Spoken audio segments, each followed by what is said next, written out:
A very good evening to you. Welcome to the West Ham Voice on a Friday, not so late night because Nigel wanted it earlier than usual. How are you, mate? All right. Yeah, not too bad. It's been a couple of weeks. We got Ronnie in the background. Something's happened to his laptop, so he'll be back on. We've got another guest on who's been on before. Is he there? Yeah, we'll bring him on in a minute. It looks like he's back. It's been a couple of weeks. And it's been quite a busy couple of weeks, hasn't it? We've had a lot that's happened. I think the last time we were on, it was just before the Arsenal game. Correct me if I'm wrong. Yeah. It was. So before, I mean, we've been to Arsenal. Leicester. You went Leicester with Jimmy Bullard look-alike. Well, you went as well. You were behind me, weren't you? Well, I was behind you for the first half, and then I went down the front for the second half. Right. What, when it emptied out? No. For the start of the second half, there was Right. a few empty seats, so I jibbed down the front. Not that the view was any better from the front, to be fair. I think I'd rather stayed back. And then, and then we had that fantastic win at the stadium on Monday. So it's been full on, and we've had Antonio, with his car accident, and we wish him all the best. And we've had the away fans, when the away fans turn on the coach, it's usually that curtains, isn't it? When they sang sack. Well, it's that was not strange. We've been here before, many a time. It's a bit reactionary for my liking, to be fair. I think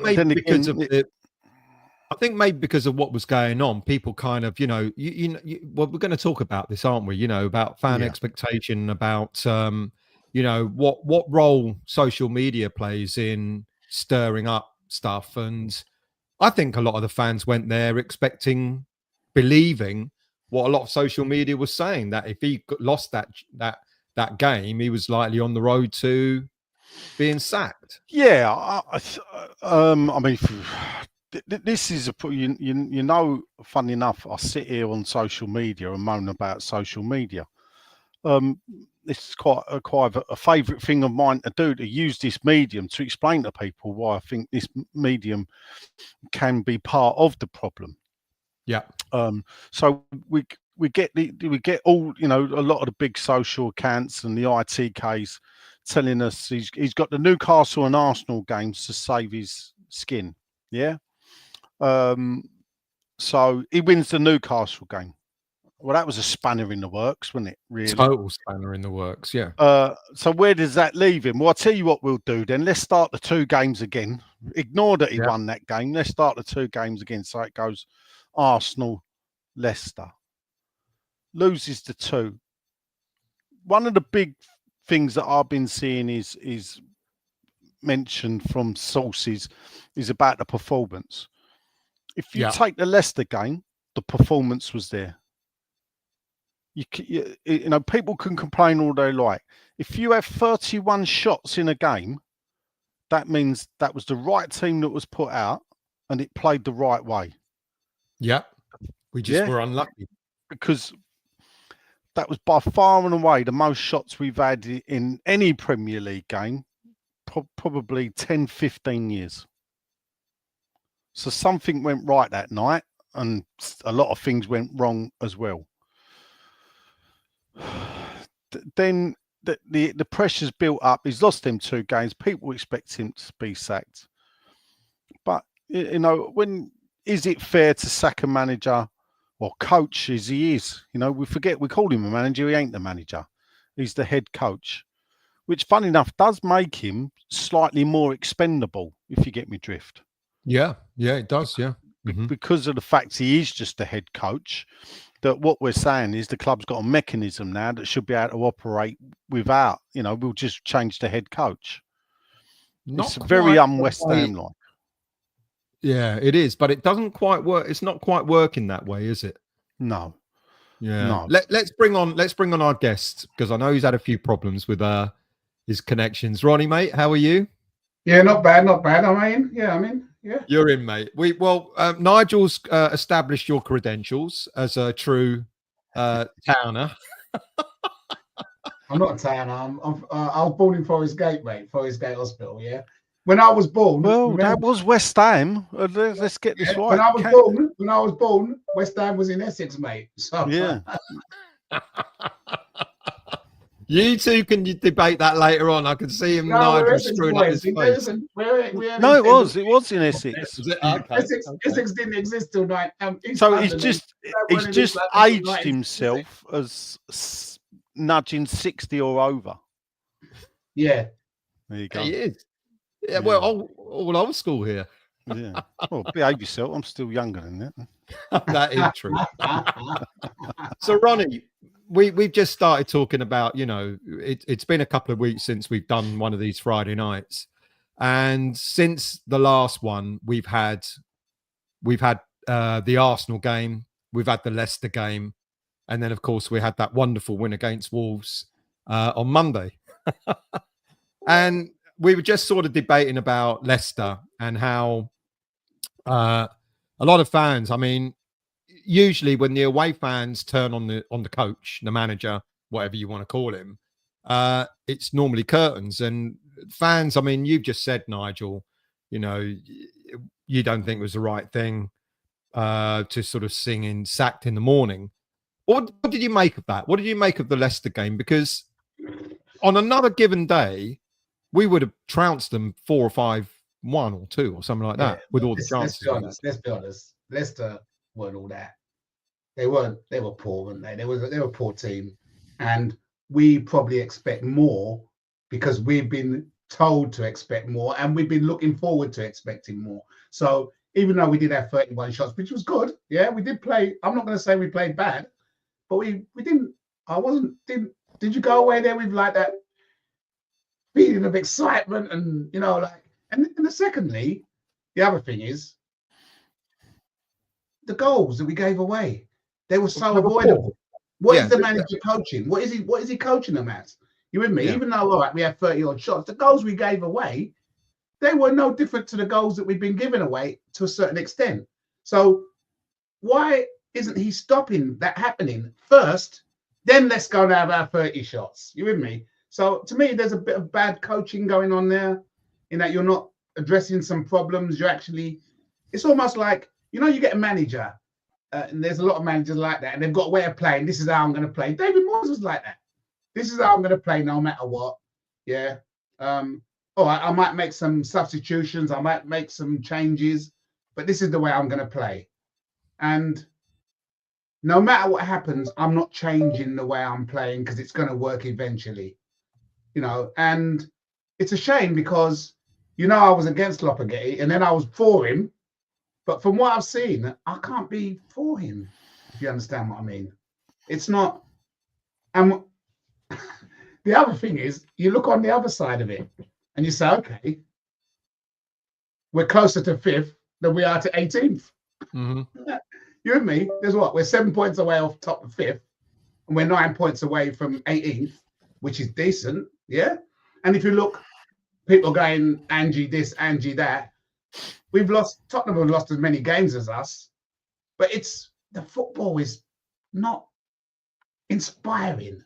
It's not inspiring, no, and yet inspiration. Listen, I've just had 2, 3, 4 seasons or whatever. David Moyes, you with me?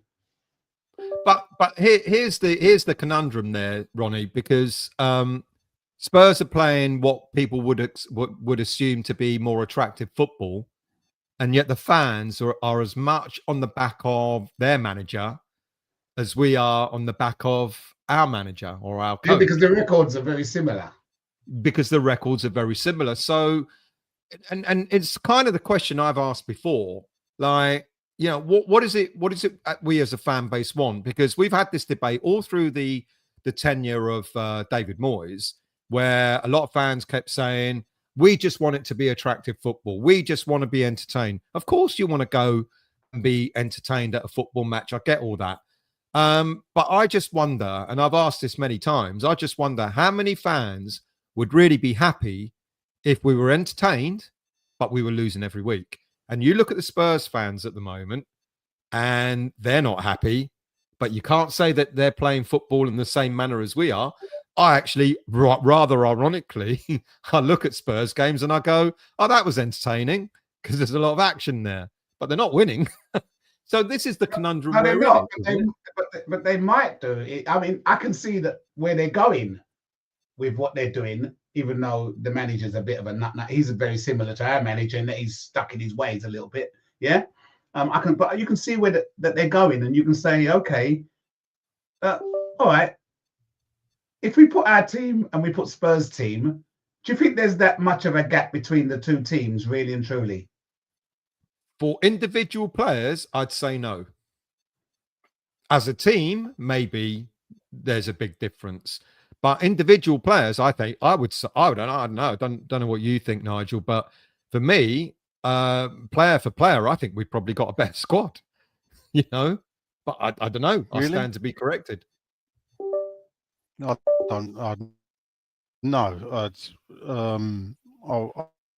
would say a player for player.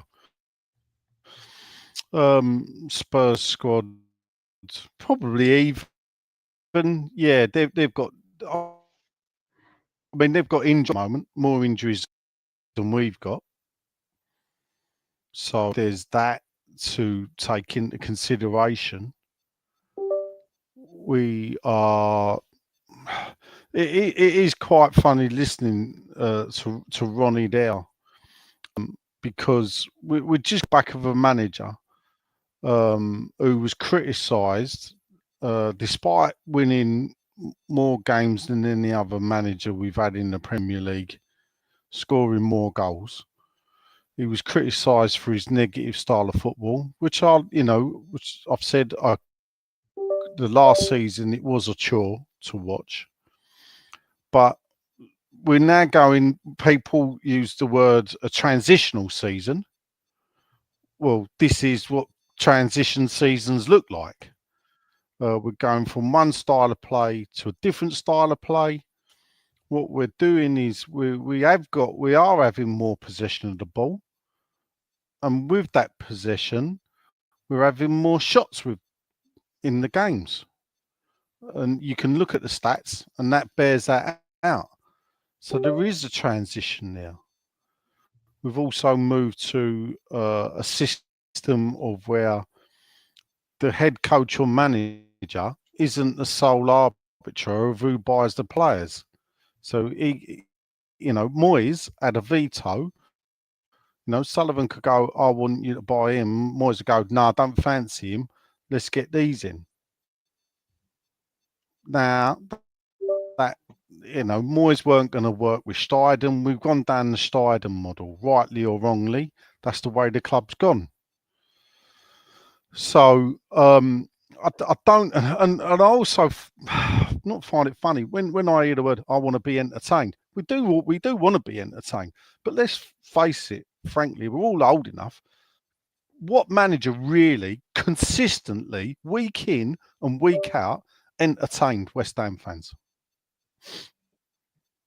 Yeah, well, been a few that not weekly, not consistently week in and week out. But I can tell you, I've had some enjoyment watching West Ham in the past, and I'm sure you have. Yeah, there's been some really great matches, great times you've had. Even when I was younger, right? Every match was fantastic, even if we lost. We lost Nigel, or we lost me? I think there's a bit of lag on Nigel's. No, I'm not saying. But what I'm saying is, we can hear you. We can hear you, Nigel. Yeah, but week in, week out, people really. Nigel, you're lagging, mate. Well, apart from Lou Macari, which I remember being very depressed when we had Lou Macari, yeah. I remember being depressed at that time. But I would say, oh, right. Well, I understand what you're saying. I know. Yeah, but I would say, I don't see. This is. We're having a few problems with Nigel's link. But I would say that there was some respite. So at some time, you'd watch rubbish, but then you'd get some excitement. You'd say, "Oh yeah, it's worth it." You with me? But it seems like it's been a long time since me personally. I felt that. I mean, I missed them. I'm working on Monday nights now, so I missed the Monday night matches. I missed Wolves, and I missed Leicester. No, Leicester was on a Tuesday. I was working on Tuesday night as well. So I've missed a couple of matches. I've been working a couple of nights, and they've moved them to Monday and Tuesday. So I missed a couple. And you know what? I watched the match, and I didn't have the same excitement that I've been having. I mean, even under David Moyes, I had some excitement. You with me? So I'm not getting the same excitement because I was expecting maybe a bit more. And maybe I'm greedy. But when you've had a lot of nothing, you do expect something at the end. You understand what I'm saying? At least something. A little spark of something. So, I said this to someone on Twitter. He said that if the club don't meet your expectation, look in the mirror and blame the person looking back at you, because it's your expectation that's letting you down. Explain it's not that, the club. Explain well, it's not what the club. Means. It's basically. That is right. I've got a different expectation. You're 100% right, but my expectations for many years was just whatever. West Ham. I went West Ham. I didn't actually have no expectation. I just went for the enjoyment. I wasn't even drinking at one time. I was just going for the enjoyment. Yeah. Now what happened is my expectations were raised. Yeah. What raised it? I was told that the board, they said they were going to do this, they were going to do that. So I'm expecting something. You with me? Yeah. We did go to Prague, but that seemed to me like to be a fluke. You with me? It seemed like it was just that, you know, we played teams, and yeah, it was good, but it seemed to me to not be, you know, the year before we should have gone to the final. That was really upsetting because I expected to get to the final that year. The Europa League, Rangers, and but yeah, I think out of curiosity, we missed that. My expectations were killed then because I expected them to do what they said and go forward from then. But see, that first season in Europe, that was our first season in Europe in 20 odd years. Well, first season in UEFA knockout competition. I went as to Gucci, so I went as to Gucci twice. So that was not 20 years. But that was in prelim round. We didn't even get into the proper competition. So not since under Redknapp in 2000 when we played Osijek and Steaua Bucharest have we actually been in the UEFA Cup proper competition. So it was our first real foray into Europe to get to the semi-final. Absolutely outstanding. Eintracht Frankfurt are one of the top teams in Germany, regularly top 4, top 5. And we went off the back of the being relegated to finishing 6th, getting into Europe and going to the semi-final of the UEFA Cup. That should be like lauded as a fantastic achievement. It was a fantastic achievement, but in my opinion, we could have done more. And I think there was neglect that caused us not to do more, in my opinion. Okay? That's my opinion. January, I was crying in January. I was saying, we need this, we need that, we need this. Didn't happen. I'm not going to go back. It's gone now. But in January, we all knew that we needed. And that players were knackered. They were playing week in, week out. We needed a couple of bodies in there, decent bodies, to just take us over that line. And I think we would have got over that line if we had them decent bodies. But it was a great season. I agree. I enjoyed it. I watched all the matches, so I'm not going to complain. It was great. That season when we should have strengthened in the January window could have possibly have won us the Europa League, possibly. And we would have been in the Champions League. And we'd have been in Champions League, and then we wouldn't have won the Europa Conference. You know, there's the other side of the coin, you see? Yeah. Because had we gone into the Champions League, you know, we probably would have like maybe done all right, but nothing. We wouldn't have got through. We might have dropped down to the Europa League again, and maybe we would have had another chance at the Europa League. But you know, the other side. The one thing you would have done different if you had gone Champions League. You'd have, just for being in the group stages, you would have banked double the money that we got for winning the Europa Conference. Double the money, and you would have pulled in players who may not have gone because you was Champions League. Yeah. So you would have pulled in players who maybe would not have thought of going to you as well. So. Yeah, but what I would say about that January is that West Ham never really got money in January to spend. Because we always do our Wasn't that the January when Moyes turned around and said, I don't want anyone, you know, I'm all right with what I've got. Yeah, but Moyes always basically did that, didn't he? He was probably covering them, to be honest with you. Yeah. See, this is a funny thing about Moyes and Lopetegui. Moyes was criticised because he picked the same 12, 13 players, yeah? Loppy gets criticised. One of the big criticisms of him, I don't know what his best 11 is. Well, make your mind up, people. But this is exactly why I've asked the question. I've been quite cheeky to ask it, you know, and I didn't mean to be facetious about it. But, you know, the title of the show is, are we expecting too much? Because we are in a season of transition. There's no two ways about it. Someone said transition means change, and it's exactly what it is.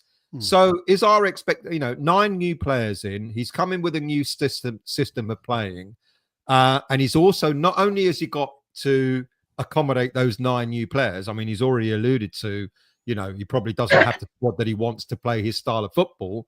But on top of the 9 players, he's having to deal with the existing squad to get them to play in a completely different way.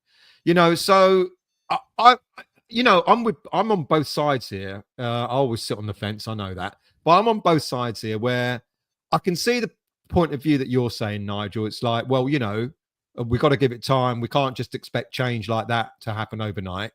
And then I see your point, Ronnie, about, you know, he's got half the squad is his. So how come he hasn't adapted but it ain't squad? So, is it? Well, this is the other thing. This whole thing about we've now got a technical director in, and he's got 3 players in, and Sullivan has got a couple of players in. And look, I think this is the way it's worked. Steidten has gone, you know, tell me who you want, and we'll get them if it's the right people for the squad. So Lopetegui has gone, I want Kilman. I've worked with him. I know he's good. No problem. We'll go and get Kilman for you. Sullivan has gone, I've just been told that Somerville's available.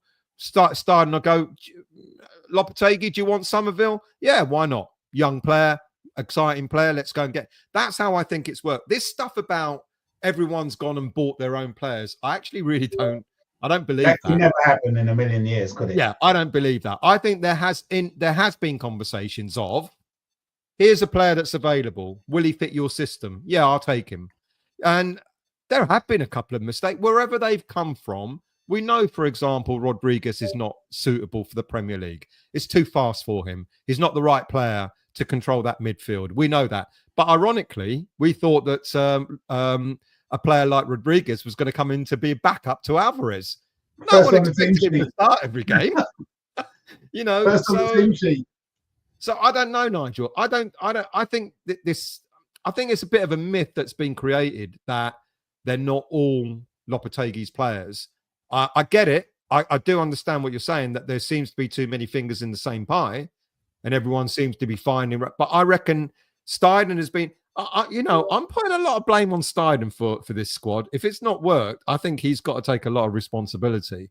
So you've got Lopetegui inheriting the squad that he had, what's left over. We've still got the oldest squad, or the second oldest squad in the Premier League.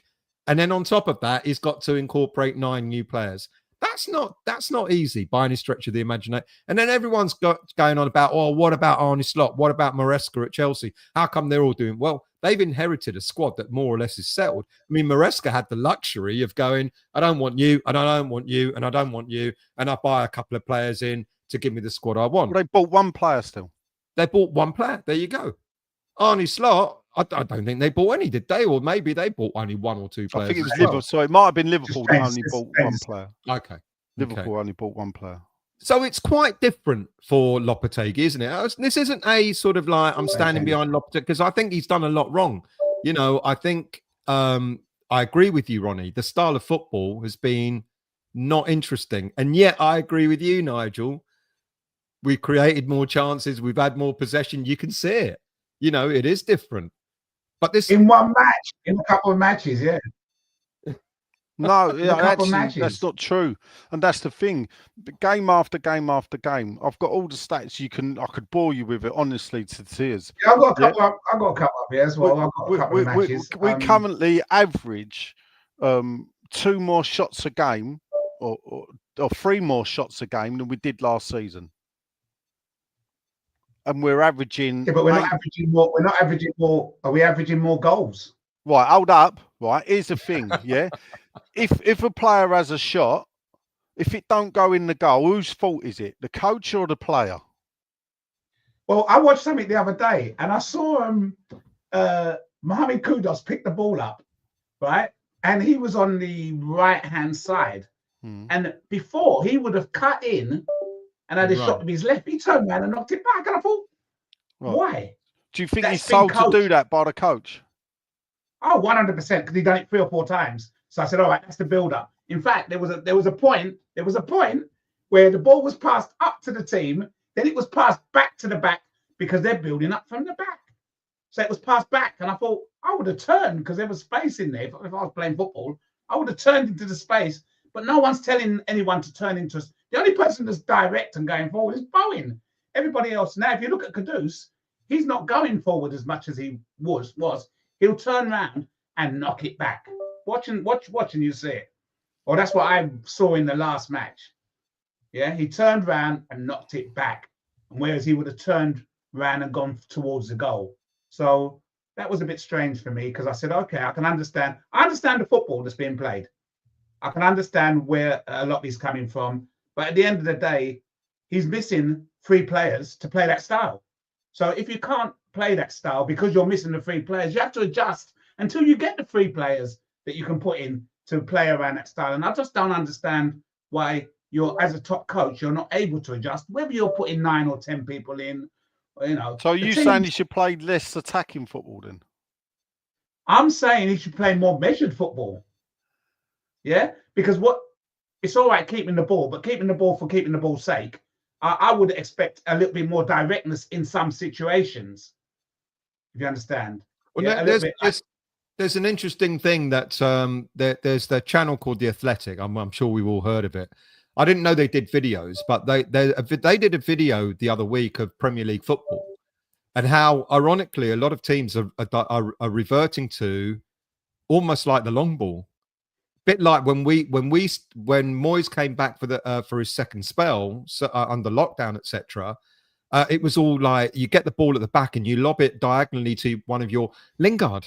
You get it to your wide player and off he goes. And you look at the likes of teams like Liverpool, etc. They've all started to none of this tippy tappy. It's interesting where Lopetegui has got a philosophy of he wants possession-based football because he thinks that's going to win us games. And it's almost to a point. I mean, what you've just mentioned, Ronnie, about, you know, you get it to a point and then it goes back again and it starts again. And it's, you know, I remember when I used to play 5-a-side football, you know, if you couldn't go forward, you got back, it goes, always back, start again from the back and then take it forward again. It's almost as if we want to walk the ball in the net. And yet, in The Athletic, this video, they were talking about how a lot of the Premier League teams are getting the ball and just whacking it diagonally and off they go. Now, so I get to a point. I get what you're saying. That's why we bought a guard. That's why Moyes bought a guard, because he was brilliant at that. Because he was lobbing it diagonally. Yeah. And but so now what because the defenders are narrow, they're coming narrow, and then you've got the backs going forward. Yeah. You're walking the ball up to that area instead of like them hanging back and then the 2 players being wide, ready to receive the ball. So we're doing less of that ball. There's a good point. Darren says, remember when Arteta first took over Arsenal, fans wanted him out, transition period. Look at them now. When Man United fans wanted Fergie out because they were near relegation, and he transitioned them. How much of what's being created at West Ham is, it could turn, Ronnie. It could. The second half of the season, let's look at the facts. Let's look at the facts, yeah? Right? If we beat Bournemouth, we're within 3 points of them, right? And then if we go on to beat Brighton and Bournemouth lose to Man United, we're above them. We're on the same points. So, if Tottenham lose, who's Tottenham got? We're above Tottenham. If Man United lose this weekend and we beat Bournemouth, we go above them both. So it's very strange Premiership this year, and we won't know anything. But I still think, even though that's the case, and there is a transition, Nigel's right in every single thing he says. But I think it doesn't mean that we've got the right manager we've got the right manager in. It doesn't mean just because these factors. This is a man who's been watching us for a year. Yeah, he's been watching. He's been around the club. He's got the core players. Yeah, he's brought in players that he wanted in defence. We're still leaking the same amount of goals. He should be, I think, doing a little bit better. Yeah, because I was against him, wasn't I? And then he spoke, and I went and looked at his system. I went, all right, he's got a system, but he hasn't got the players for that system. He's got 3 players short. He needs more athleticism in the midfield. We know that. Yeah, you haven't got that. Why are you trying to still play that same way? Why aren't you making a transition that you're messing that up until you get them players to put in that position? You're dropping points. Here's Emmanuel's point. He said, you talking about Paqueta, but then sort of talking about players, maybe playing them in different positions. Like I keep advocating maybe we should use Kudus as up in the middle, but he's suggesting play Paqueta as a number 10, Kudus on the right, etc., etc. Do you think if he's with the players that he's currently got, if he adapted where they're playing, maybe we can get better performances out of them? I think he can do better. That's all, right? I'm not even saying he's doing bad, but I think he could do better, and I think maybe somebody else could do better. Because based on what I've seen, number one, it's not giving me the feel factor anyway, so I'm always going to be a little bit off with that. I don't know if it's a good idea to get rid of him, but I don't know if it's a good idea to keep him, because what have you seen, Nigel, that says to you that we should keep him? What's the city we could keep him? The fact that he ain't even they've had one transfer window, and the bloke's not even been managing us for half a season. He's not had 6 months running the club. I see certain fans going, "Oh, this is worse than Avram." No, it fucking ain't. Yeah, no, it's not. Nowhere near. No. Yeah, and this is the thing. The main question of the show, the main question of the show is the point. What do you want? Because if you ask 10 West Ham, you go on Twitter and look at the fans advocating to change the manager, 10 fans will give you 10 different names of who they want to replace. I think the expectation around the club is overinflated. I think fans have the wrong idea of the football club. I think they've got the wrong idea of what type of club we are. We're only the fourth. You could argue we're the 3rd biggest club in London. Yeah, because I would put us above Chelsea. When you look at stature of the club, though Chelsea have won titles even before. Yeah, but they won it after a certain time. When we was younger, Chelsea were like... No, Chelsea were like us when we were younger. Yeah? Yeah. They'd win a cup and get relegated. Yeah? So that's what Chelsea bobbed about, a bit like us. They had their glory years in the late 60s and early 70s. They won the title, I think, in 55. Yeah. Late 60s, early 70s, they won FA Cup, they won European Cup Winners' Cup. Yeah. So they had that, but then they got relegated in the 70s, the same as us. You know, they got promoted, they got relegated in the 80s, the same as us. You know, that Chelsea just, and really until Probably end of Matthew Harding, isn't it? Yeah, but really until Matthew Harding turned up, us and Chelsea used to be roughly mid-table, the same. There was nothing really between us until the late 1990s when they brought Oddle in, and then they brought Rudolph in and Vialli, and then it all morphed. They had a bit of money with Matthew Harding, and then obviously Abramovich took it to the different level. So that's us as the third biggest team in London. You know, consistently Spurs finish above us, consistently Arsenal finished above us.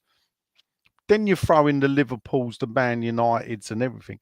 You know, our natural position is, I would say, between 7th and 12th. Hold on, that was a natural position, but that's why we moved to the London Stadium. Right. Now, here's a different thing. See, a lot of fans I hear go, well, we didn't move to London Stadium to be in that position. No. But here's a funny thing is, we know the owners lied. Yeah. We went through everything when we moved into the stadium about the owners lied. So we know we moved off the back of a lie. It was an unachievable promise. We now know that. So why do fans keep using that as an excuse of why they think we should be finishing in the top? Yeah, because we'll always hold them accountable until they're gone. So. Well, and this is the crux of where I am with West Ham is nothing will change until they're gone, because certain section of the fan base will always hold that over them. The fact that they moved us off of the back of the lie until they've gone.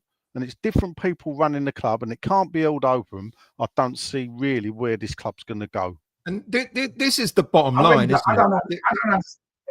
it? This is the bottom line. The reason why, you know, because we were sold that lie, the dream that became a lie.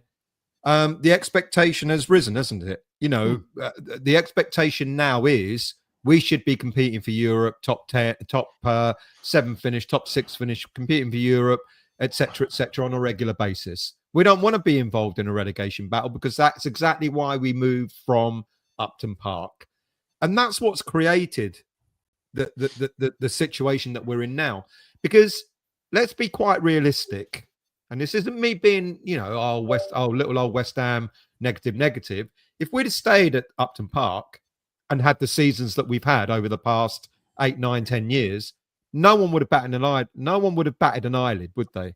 No. Would have gone, yeah, we've been relegated. Oh yeah, we've won a cup. Oh yeah, we've done this. Oh yeah, we've done that.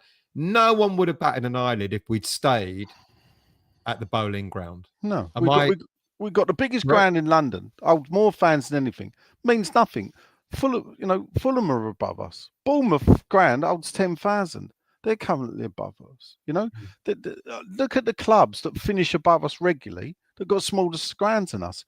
It meant nothing. We could have achieved everything we would achieve now at Upton Park.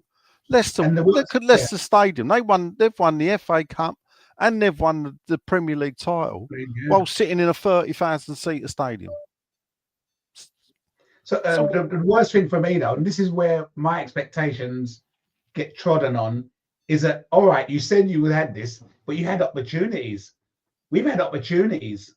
What opportunities? You know, well, the semi-final, for instance, you know, you could have put money in, took us to Champions League, possibly. All right, we might have been one season. We finished high in the league that season as well. 7th.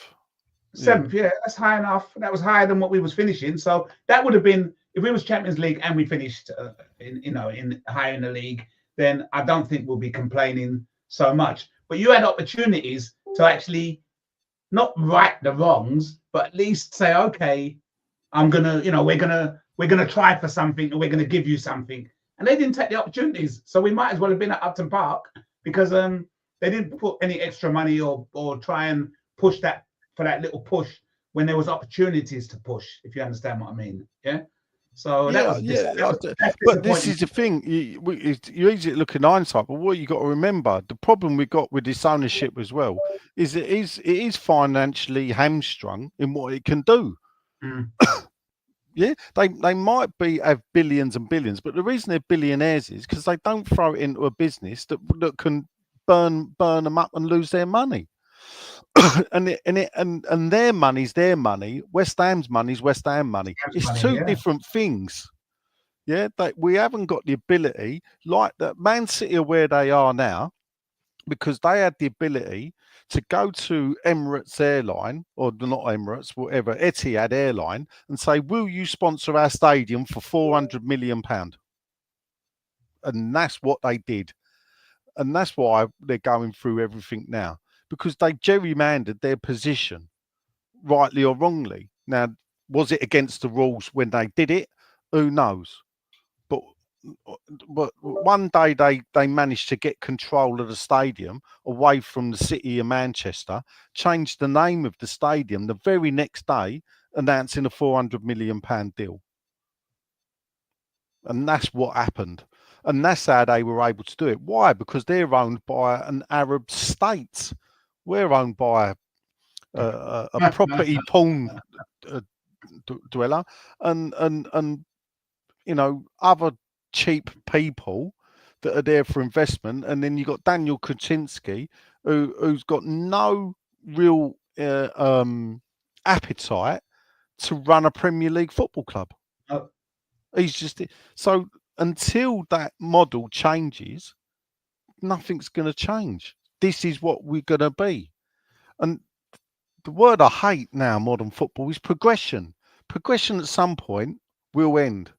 People can go, oh, look at Fulham, look at Brighton, look at Bournemouth, everything. But what they forget is we were finishing above them 2-3 seasons ago. We were finishing above Arsenal 4 seasons ago. so it was our turn. You know, look at Leicester. Leicester finished 5th twice and then got relegated. Why? Because clubs of our stature in the Premier League can't financially do it every season, season in, season out. We can't compete with the Man Cities, with the Arsenals, with the Chelseas, with the Liverpools financial. In fact, Liverpool struggle to compete with the Man Cities and everything. So, but one of the reasons for bringing in new people in was to actually get our youngsters and get some kind of academy of football. I laugh, yeah, but get some kind of you know, pathway for youngsters to get into it. Yeah, we ain't seen that happening, are we? Are we going to ever see that happen? We bought a 19-year-old. He ain't even got on the pitch. But when you have a manager with a 2-year contract, I was just about to say, yeah. Here's my theory. I'm actually right. I've been writing it for bloody ages, but I'm writing a script about why the academy is not featuring, and it's pretty simple because the last 4 or 5 seasons we've been almost yo-yoing. We've been like, we bring Moyes in to help us get out of relegation. The last thing he's going to do is go and say, tell you what, I'm in a relegation battle, so why don't I bring in all the youngsters to help me get out of it? Because that's not what he's going to do. So we get out of a relegation battle, and then we have maybe 1 or 2 good seasons where he's galvanizing the squad. And then he did bring some youngsters in, but he brought them in for games which were not really, you know, just to see, give them a taste. But it's not. We know it's not enough. Well, he gave before you know 20 odd. Remember, he gave. I think it was 22 academy players their first team debut. Yeah. Now, many would argue, though, Nigel, that they were worthless debuts because they came in for a game 7 against Zagreb. Well, there you go. There you go. The game that meant nothing, you know, in the group stages. So I get that side of it as well. But when you've then when Moyes is gone, and then you bring in, ironically, if who are the 2 players that have come through from our last manager from the academy? Pellegrini, Johnson, and Rice. You know, they're the last 2 players that really have come through who have shown their longevity at staying in a West Ham senior team. Whereas all the others, a lot of the players that Moyes has given debuts to have not really gone on to do anything. You know, they lower leagues and stuff like that. When you give a debut to someone, you've got to like have them around for a little while, give them more time. You're supposed to build up that time, aren't you? If you don't believe, if you believe in them, you'd build up that time until, you know, you think that they're ready. But no one's believing in anybody to give them any time. When the manager's gone and you bring in another manager, just like Nigel said, on a 2-year deal, he's got to perform. You know, the last thing he's going to be doing is going, there might be 1 or 2 half decent youngsters, but I'm not going to take that risk. I've got a 2-year contract and I want an extension because I've got to do really well in the first season. See, I'm disappointed that we're not bringing in young, because I think, you know, of all the youngsters that we've got, I think Freddie Potts would have been ideal for this team this season. You know, he did really well at Wycombe last season. He's doing really well again at whatever team he's playing for in the Championship, even though the team itself aren't doing well, but he himself as a player is doing really well.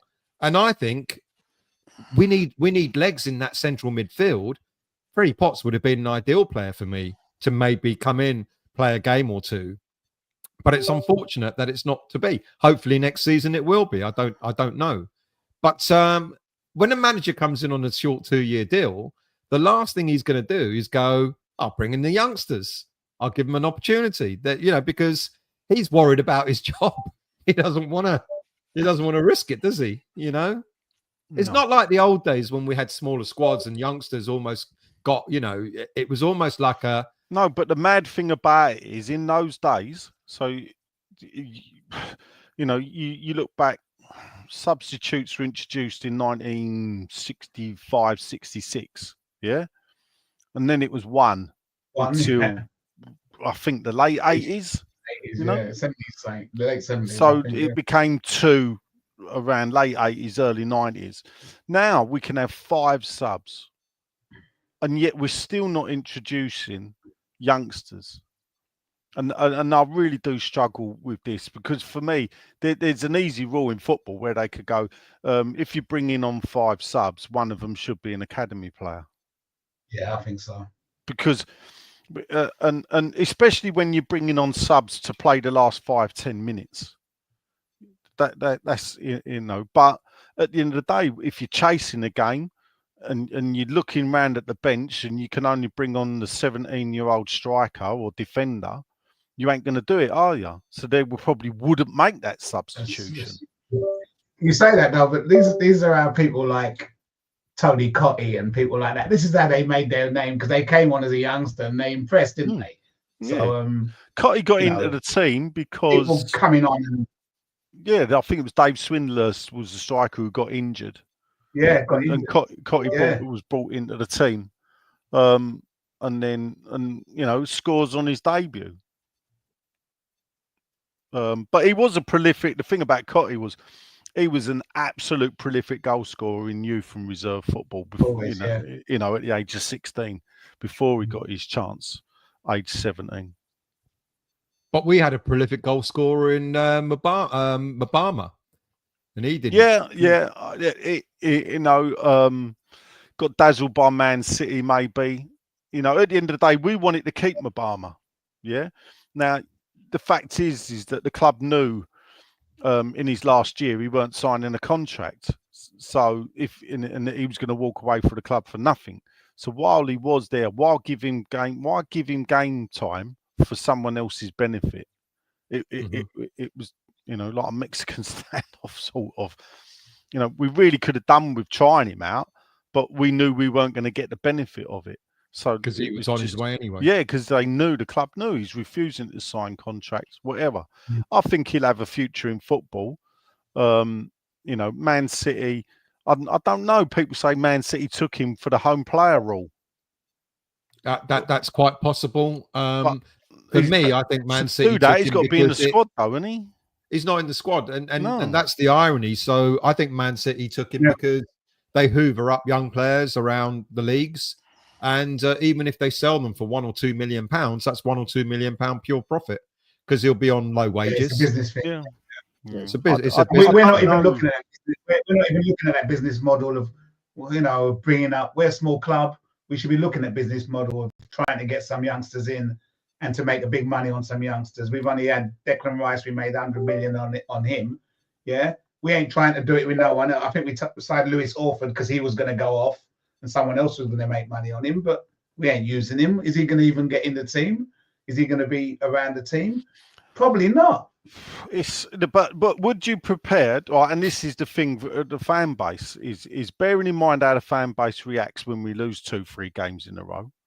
If West Ham came out and turned around and went, actually, we're gonna go back to our academy roots. We're gonna try and bring through the players. We'll bring in a manager to do that.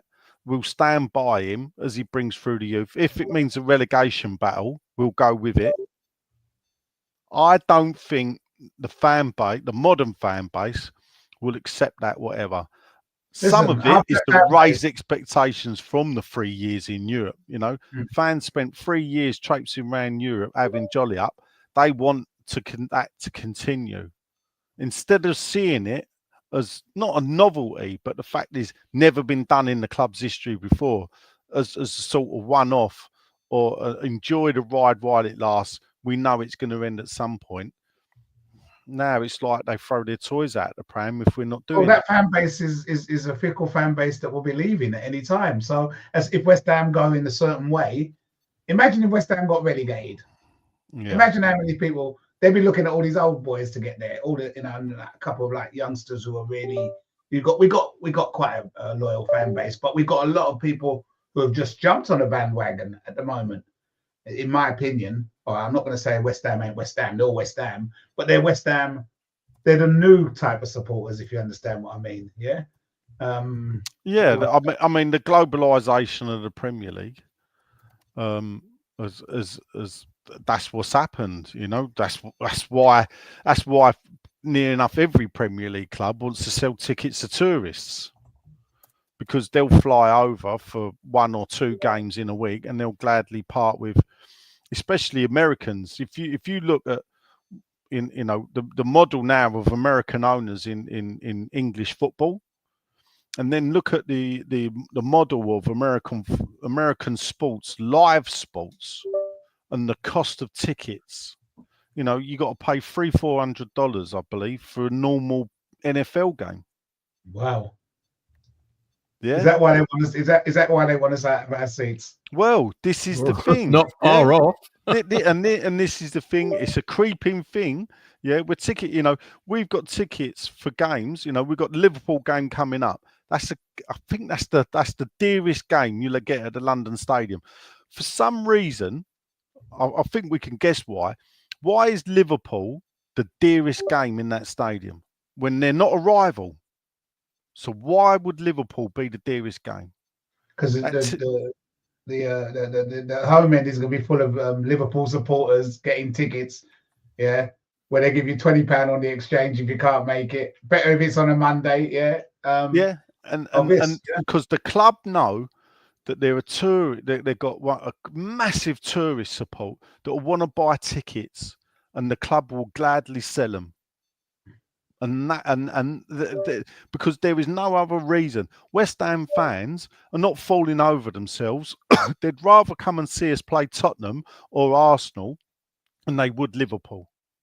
So why is the biggest game of the season should be the dearest? West Ham Liverpool ain't the biggest game of the season ever, but it is for ticket sales and costs of tickets. That's purely chasing the tourist money. Massively. I looked at hospitality because I clicked on the hospitality button. God, it was bundles. Yeah. Bundles. Yeah. So we've sort of divert. Well, it's all right. It's a good conversation, but let's sort of go back to some of the theme of what theme. There's no theme on a Friday night. Is good chin wag. Let's go back to Lopetegui for a moment, and a couple of games back where we lost against Leicester and everyone assumed that was it. You know, he was on last chance saloon. And then we go out and play against Wolves on Monday night. And it weren't the most convincing of performances by any stretch of the imagination. But has that win won him a stay of execution? And if so, how long do you guys think for? I don't see them getting rid of him at all, to be honest with you. I think he'll be here at the end of the season. I have a funny feeling, because why would they get rid of him? Especially at this point, I don't see no point now. I know we've got a lot of games coming, but we're only 6, 7 wins away from staying up. Why would you get rid of him? You with me? Why? What's the reason to get rid of him? If you've got no aspiration, this is the dead season now, isn't it? Well, it's a possibility of being a dead season. Whether this season, becomes less dead than not be dead, at the end of the day, I think they'll probably give him the chance to at least get the team. If he gets the 3 players in the January transfer window, we could see something else happening. What positions do you think he needs, Ronnie? I think 2 fastish midfielders and a forward would do it. Nigel? Old Mother Hubbard went to the cupboard. Yeah, but the cupboard was bare. Yeah, but we're probably going to get rid of somebody. We got a player. He's got a couple of players he don't like. I think he'll get rid of at least one. And I think the cupboard won't be so bare. And we can get. Have we got any loans left? Well, we got 2 loans. Well, here's the thing with loans. People think we can have 4 loan players in a season. We can, but we can only use 2 at a time. So we've got 2 loan players at the moment. Well, I think Rodrigo will probably be gone when he. Yeah, but he came in on a free. So the loan players are Todibo and Soler. So either we let them go, or which we ain't, because we've already got option to buy, commitments to buy, because they've played a certain amount of games. Yeah, and then that means either we sell Soler, or either we send Soler back to PSG, or we turn him into a permanent. In order to get a loan player. He's permanent. He's not. Yeah, but then we've got to pay for him. And then we got to pay for him. I don't know what that fee is, to be honest with you. So if we sell him, we'll sell him to Man United in the summer. Yeah, we might get one, and I think that'll be it. There ain't going to be no 2s and 3s. So you don't think we might get rid of Kudus? Well, this is the big question, isn't it? Because a lot of people are now suggesting that we're going to sell Kudus in January in order to fund at least 2 or maybe even 3 players. I'd be worried if that happened. I won't lie, because I think the reason why, I mean, you alluded to it earlier, Ronnie, about, Kudus wasn't running at players in the last 2 games that he's been back in. He's kind of like he cuts back, passes it back, etc. I think that's more down to match fitness, and I'm really hoping that we're going to see a change in the next game or 2, because he's been out for 5 games, and even though he was training, match fit. I mean, we've all probably played a bit of football in our time. That when you're playing regularly, it's a very, very different feel to when you're training, and yeah, of course you're going to be playing games in training sessions, but it's not quite the same. And I'm really hoping, and I could be completely wrong, that maybe it's one of 2 things with Kudus. He's either completely lost his spark and he's ready to go and could be January, or it's because he's lacking match fitness, and that's going to take a bit of time. And hopefully come Bournemouth, maybe Brighton, he'll have it back, and we'll start seeing him running at teams, because it worries me as well, to be honest with you, mate. The last couple of games I've said, I went, oh, he's back. And you know what? I was really excited in a way in the Wolves game when I saw Kudus, Somerville and Bowen lining up front. And I thought, great. We've got a good dynamic front line now that can really, but Somerville will run. Bowen will do what he can, endeavour in the middle. And I was a bit disappointed with Kudus because he kind of kept cutting back, etc. And I just kept saying to myself, he's either lost the will to play for West Ham, or he's just not match fit. And I'm really banking on him not being match fit. So I'd be worried if we lost Kudus now, because ironically, by the time the January window comes, he'll be bloody match fit and he'll go off to somewhere else and smash it. Yeah, but he'll smash it because he'll probably be given a bit more, not freedom ain't the word, but he's one of them players where really you let him run, and you just make sure he passes the ball, looks up every now and then and get the ball and run and tackle, and just let him, you don't coach. There's not much coaching to do with him. There's sitting within the system. Game. They're sitting with the system, but with the player like that, you kind of let him play a natural game and say to him, right, sit within the system, try and get him to look up a little bit more when he's running with the ball, because that was probably one of the traits that is not too good with him. But apart from that, he had a couple of shots. So he tried a couple of shots. On, and he had 2 goals disallowed. Yeah, 2 goals disallowed. Yeah. So yeah, but I think he might be on his way because if he's falling out with the manager, people say you go on and play, but if it's in your head, you're falling out with somebody. I don't think it's that easy to make up, especially when you've got other teams.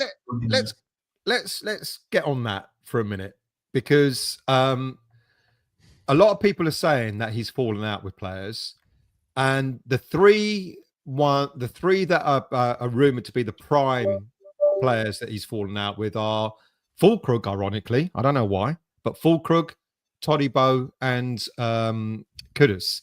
We know what happened in the game against Arsenal with Todibo. There's apparently a fallout. We know what happened in the game against Brentford. There was apparently a fallout. I don't know what's happened with him and Fulkrug, but if you believe everything you hear, he's fallen out with 6 players. So included in the Todibo, Fulkrug, and Kudus, apparently he's fallen out with Paqueta. Apparently he's fallen out with Rodriguez, and apparently he's fallen out with Areola as well. Now, go on. Well, now let me look. We'll look at Paqueta first of all. Okay, he's been abysmal for the past season and a half. So I'm not surprised for a minute that he's been dropped. So is Paqueta? Does he think he's too big to be dropped? It maybe if that's the fallout. I don't understand the Fulkrug thing. He's been injured until now. I don't understand the Rodriguez thing. He's been awful. I don't understand the Areola thing. Why would he have fallen out with all these players? He's dropped half of them. You got to look at like this is the problem now for me with having Steiden. Yeah. Okay. Because Steiden comes with his friends. Yeah. You've got Lopetegui, who's got his friends in the media. Steiden has got the people that he briefs. And then we've got, senior sources at the club who send out messages after a win that say, we don't want to make a change, but we're not stupid and realise we have to improve. Last night was not a great performance, and long term we have to do better. Bastards. There, yeah. And this lies in the problem with the circus. Is that you got different factions briefing? How do we know that what happened? It came out so quick that there was a problem after the Wolves game with Fulkrug complaining. Where's that coming from? Who's Fulkrug close to? Well, for a start, we know he's close to Steiden because they were at Werder Bremen together, and Fulkrug's already admitted on German TV he only came to West Ham because of Steiden. Yeah, undermining.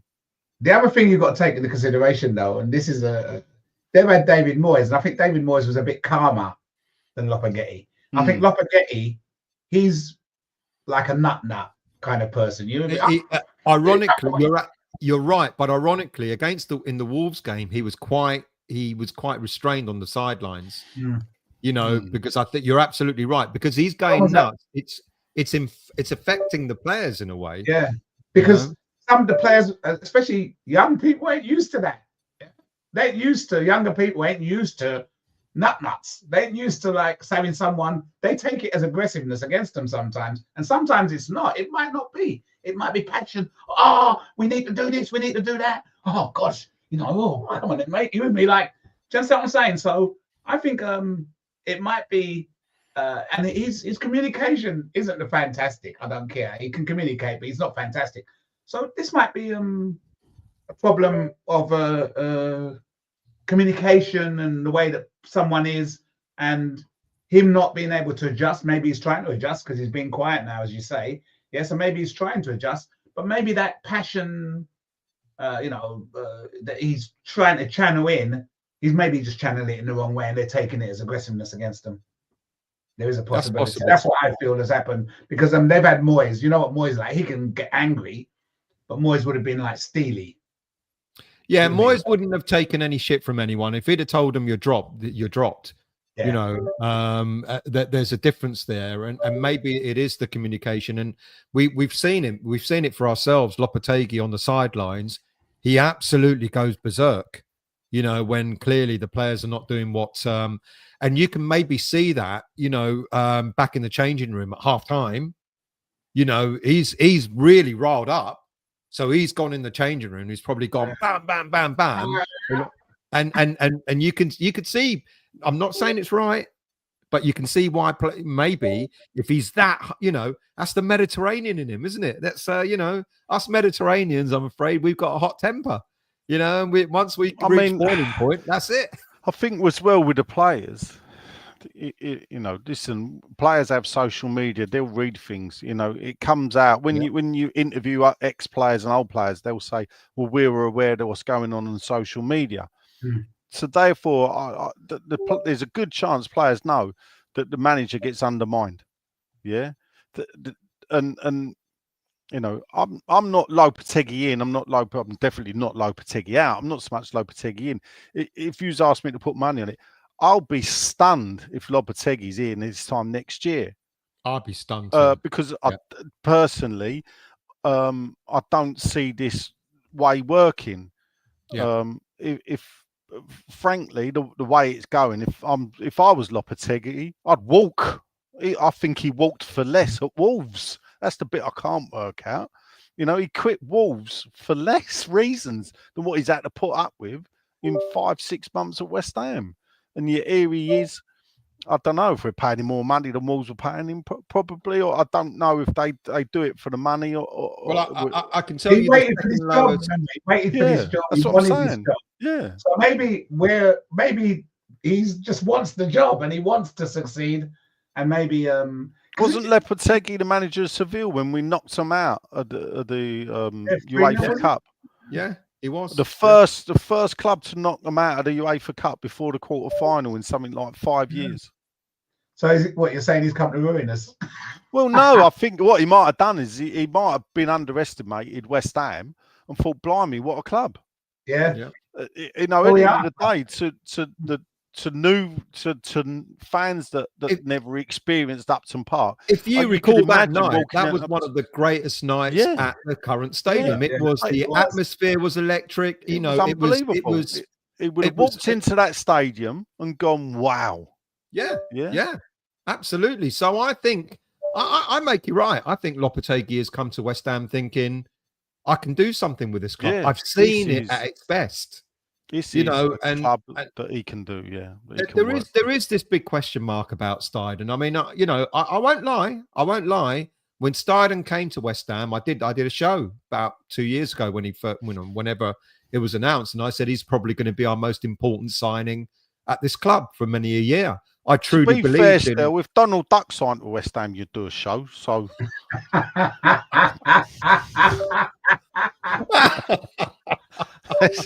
Well, yeah, but that's beside the point. But no, I mean, I genuinely fell for the whole ethos of what he was about. I read all the details, all the reports, what he did at Leverkusen, etc. Right, can I give you a thing? Because obviously my German I've friend... since done a show putting myself right. But the thing about Leverkusen is it wasn't Steiden. No, exactly. And now I know that. Yeah. Exactly. Now I know that. And the reason he walked out on Leverkusen or parted ways was because they overlooked him for the sporting director job. That's right. They gave it to someone else who actually was the mastermind behind getting in Alonso, the picking of the players and everything else. Steiden was a cog in the wheel. He wasn't the wheel. No, and that's what I found out, much to my detriment. And clearly you don't watch my show. That doesn't make him rubbish, being a cog in the wheel, because he's seen how the wheel turns. But I think the problem is probably he came expecting to get what the person he was seeing was getting, and he came into an environment that was completely different, and he probably wasn't able to do what he wanted to do. Well, he would be the wheel. Steiden's come to West Ham to be the wheel, and to be, directing the football in a way, and the wheels come off. The club. But unfortunately, the way this club is run, it don't operate like that. It's not operating how he's expecting. The one thing I don't get really, and in Steiden's defence is Lopetegui a right man for Steiden? Because for me, if you've gone down this German, like bringing him in, it would have been better off hiring a German manager than Lopetegui. You know, To we be took honest one with bit you, of this and one bit of that, and said, bit of let's it, see if it'll but work. to be honest with you, I don't fancy none of the managers that they're putting up. To be honest, so I mean, this is the I other fancy none of conundrum, them. isn't it? This is the other conundrum because I actually put, has he kind of like, has he got, having won the Wolves game, is it a reprieve? And if we lose against Bournemouth, does it all start again? I think you're right, Ronnie. I don't think. I think what West Ham United are going to do now, I think that we will see, unless we go on a really, really, really bad run, which I don't think it will happen. I think we will limp our way to the end of the season, and Lopetegui will be there. And I totally agree with you, Nigel. Come the end of the season, he won't be here, because I think they've realised they've made a mistake. I think they've realised there's an imbalance. Wherever that imbalance is, whether it's everyone interfering, whether it's Steiden not bringing the right players in, whether it's Lopetegui not being the right, whatever it is, we know that we will limp through to the end of this season, and then there'll be changes then. And then he'll have one season left, it'd be a 5 million payoff and off he goes. Or 3 million, sorry. He's on 3 million a year, isn't he? 3.5 mil, and off he goes. But I make you right, Ronnie. The managers and head coaches that are being linked at this moment in time are very, very uninspiring. Because I know people talk about, Terzic, a pragmatic manager. People talk about Potter. Fell out with players at Dortmund. Especially Fulkrug. I know people talk about Potter. He doesn't ring any bells for me. I'm not sure he'd be the right one. I looked at his previous, and he's another manager that's possession based, etc. And it's not about what happened at Chelsea, what did or didn't happen at Chelsea. I'm just not sure he'd be the right one. And then you got these throwaways, Allegri. If you want a pragmatic manager, go and get an Italian manager, because he'll bore you to death with football.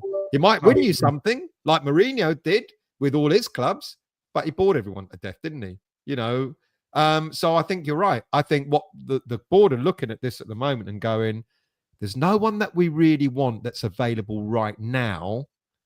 Maybe we'll limp our way through to the end of the season and start again. And even the people that they're pointing at, they all seem very similar to playing the same type of style that he plays. So why would you even? He's had time. They've got to go and do all that time again. Are they going to get it right? So maybe we're stuck with him. And I would be so glad if you surprised us all. What would surprise you? It would surprise me if we go and beat Bournemouth, we go and beat Brighton. Yeah, that surprised me. Draw against Liverpool. Yeah. And then hang on. Fucking hell. I'm going too far. Yeah. The players get really confident. I'll tell you what'll happen. We'll beat Bournemouth, we'll draw with Brighton, and we'll lose to Southampton. That's what'll happen. But what I'm saying is it could change very fast. Because, like I say, the league is just not. There's no one. How many of you would have said that you would have put money on Man City winning 1 game in 10? Never. Exactly. That's the beauty of football, isn't it? How many of you? Which of you would have said that we would have gone up to Newcastle and put a performance in that we did? I went up there. I didn't expect it. We don't know what's going to happen. Look, we got absolutely hammered that night after the game because we were celebrating. People are loading Nottingham. They're loading Aston Villa. They're loading Brighton. They're loading Bournemouth. They're loading Brentford. They're loading Fulham. They're loading Tottenham. They're loading Newcastle. They're loading Manchester United. Where we've been points to them? We've been points to them? Yeah, if they went on a bad run and we went on a good run, we're going above them. Yeah, it's. I mean, look. Let's not dress it up. Bournemouth do play. Bournemouth were more entertaining to watch than West Ham. I think Fulham. Fulham are doing very well. Marco Silva's been there. This is his 3rd season now, isn't it? So you can see that he's gone in, stabilised them, and then he's took them in a direction. it'll be interesting to see how many of them last the course.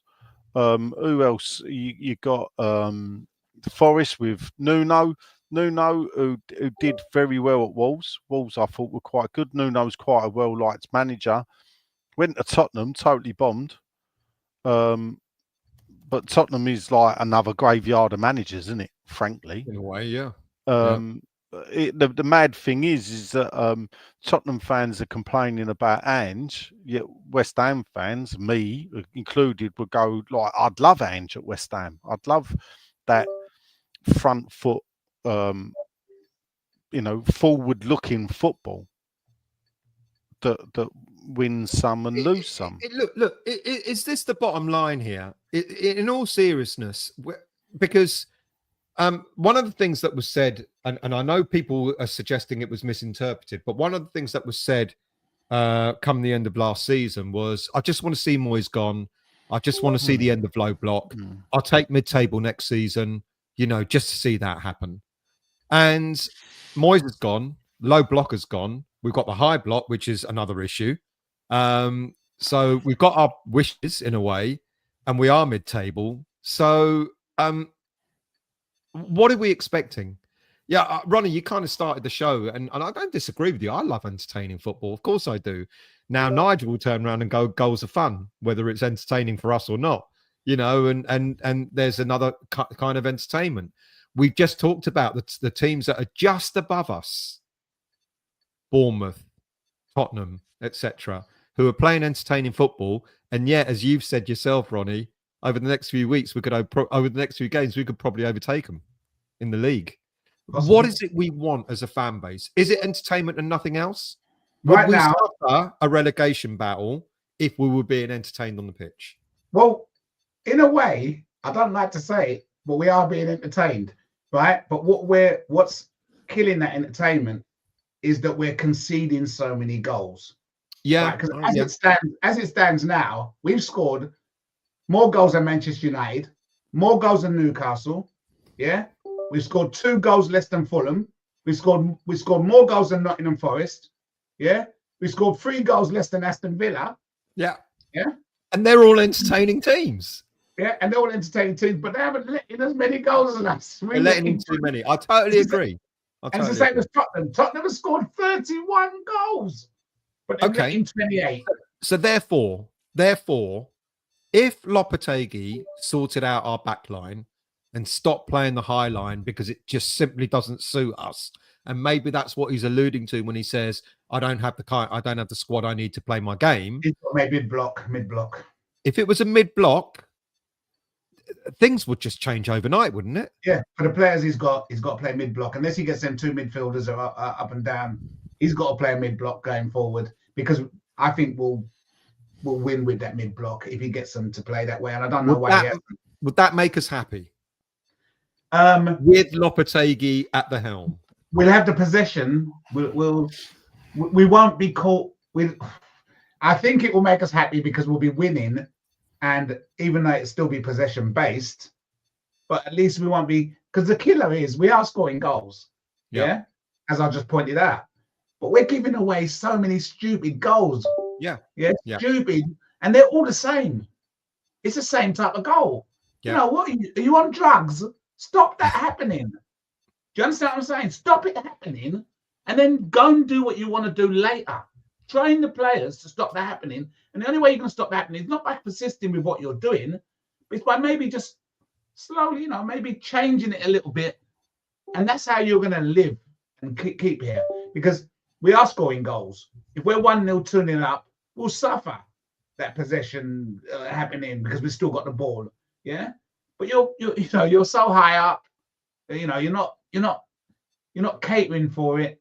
You're not catering for the fact that you're giving away the same type of goals all the time. You're leaving the. We're really in order to completely change perception of Lopetegui, and instead of us, I mean, of course, we can't dictate to him how he manages the team, how he, what tactics he plays, etc. That's down to him. But then that's down to his coaches as well to turn around and say, "Hang on, mate, this ain't working. This high line ain't working. Why don't we try something different?" But it sounds to me that we're actually, ironically, as a fan base, if you take away the noise, of all this Lopetegui out and he ain't right, blah, blah, blah, blah, blah, if he tweaked that back line, we're kind of on his level. We're kind of on board with him, aren't we? Because all of a sudden it will change the manner. But here's the thing: what if he tweaks the back line and then we stop conceding, but we don't score as many? Well, I think we will continue to score. I think we'll continue. I think we will. But I make you right, Nigel, because then that'll be another issue. Yeah. Oh well, we're keeping key. Is it that we're scoring more goals? Because if you look at it for me, we got two. I mean, Mavropanos, I think is okay as a centre half. I think he's probably West Ham's probably the biggest club that he would play for, if we're being honest. Kilman, I think, is good. He is susceptible to the odd lapse. You know, we've brought Wan-Bissaka in, who's great going forward. He's one of these right backs who, I don't know why we use the word back when we describe them, because they're more forward than back. Emerson will fly up and down the wing. Emerson plays really well when Paquetá's in the team. Yeah. You know, they're obviously great mates and they link really well together. Yeah, they link well. Yeah. But Emerson gets up and down. But the problem you get is that when we go forward with, you know, Wan-Bissaka, look at Vardy's goal. Wan-Bissaka, start of the game, he gets up high. Vardy peels off into where Wan-Bissaka should be, runs onto the ball, scores. Yeah, because we're going straight for it. So, but the reason why I always look, some go, what are the players doing? Because I mean, I know these are ex-pros from like 30, 40, 50 years ago. One question I always like to ask them is, how much do you take from what you hear in the dressing room onto the pitch? Mm-hmm. And the general consensus is 90% of what they're told, they forget. So 90% on the pitch is them making decisions based on there and then. 10% is following out a setup. So a lot of coaches, rather than individual saying whatever, is setting up a formation and a style of play and general fitness. The actual decision making is on the player. You know, they're not robots. As they get the ball, they look around. Do they think they can make a pass? No. Oh, I'll pass it back. They've made that decision. The coach might be going, try and beat the bloke, but the players made the decision. There's a lot of, and this is the thing, sometimes I think the expectations on the coach to just change it. It's too much, because it's actually the players you need to change, not the way you're coached. Okay. Well, so what happens? You say you get these players, and there's a lot of them. They're under a coach. They're rubbish. A new coach comes in. They're fantastic. It's sometimes it's the way they put. It's the change of the formation. Could be a changing of the coaching, and that they work on the fitness more, on positions. Coaches will organise and say, "I want you in this position." The actual playing of the pass and the passing of the ball, that's on the player at the there and then moment. So what I don't know, you said about Wan-Bissaka being straight up there within 2 minutes, yeah? Yeah. Now, that's on the manager, because the manager told him to get up there. It could be both. Wan-Bissaka in that moment thought, I'm going to bomb on.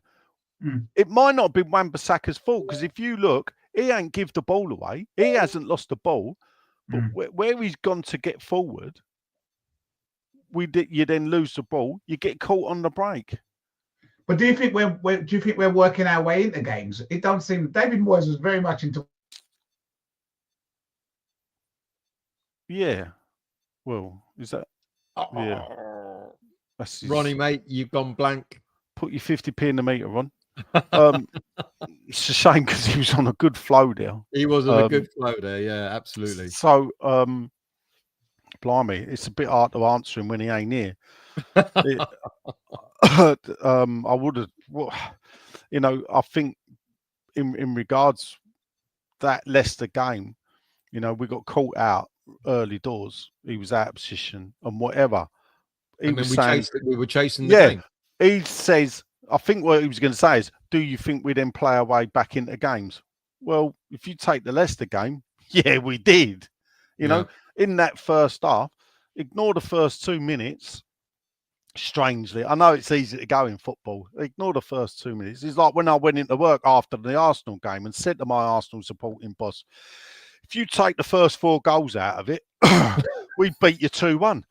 But anyway, yeah, because if you go, well, fuck me, we got blown away 4-0. But if you forget that first 25 minutes and look at the rest of the game, we beat you 2-1. So you weren't all that. And Leicester, well, you got to clutch at straws, haven't you, after that? You are clutching there. So with the Leicester game, we played ourselves back in it. I think we had 20 shots in the first half. Yeah, it was, I mean, the irony, I mean, I looked at the stats for the Wolves game as well. I've not seen the Wolves stats, to be honest. Interestingly, the stats for the Wolves game were equal. I mean, I thought we were all over them. Certainly in the second half. Yeah. But the stats were very, very similar in terms of shots, number on target. I think they had one more than we did, which was ironic. All right.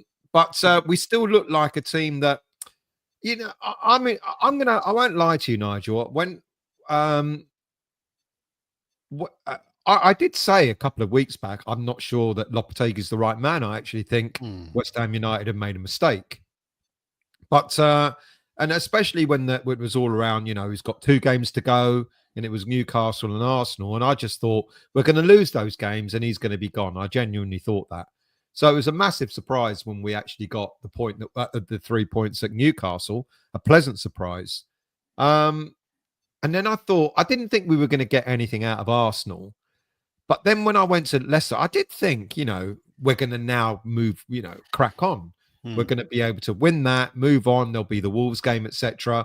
Would have probably won a couple of games in a row, and we'll be sitting pretty. We're not. The irony is we are playing bad at the back. We're not playing bad moving forward. And that's the thing. That's the thing that you want to see change. And if Lopetegui's not an idiot, he was a goalkeeper, so he should know defensive tactics and all that sort of stuff. I just wonder, someone said in a comment earlier on about certain... I think that's a fallacy, Del, quickly, because Moyes was a centre-half, yeah? But we're as bad defensively this season. And this is the thing where I think people are looking at. Yeah, that's true. Yeah. We have changed the backs, yeah? But strangely, we're as bad this season defensively as we were last season. Yeah. Now, for me, people can throw now, it's easy. Perhaps I am immune to it, and perhaps because I can go, there's only been 2 seasons in the Premier League that we've ever had a positive goal difference. So every season, generally in the Premier League, we are shit at the back than we are going forward. Yeah, yeah.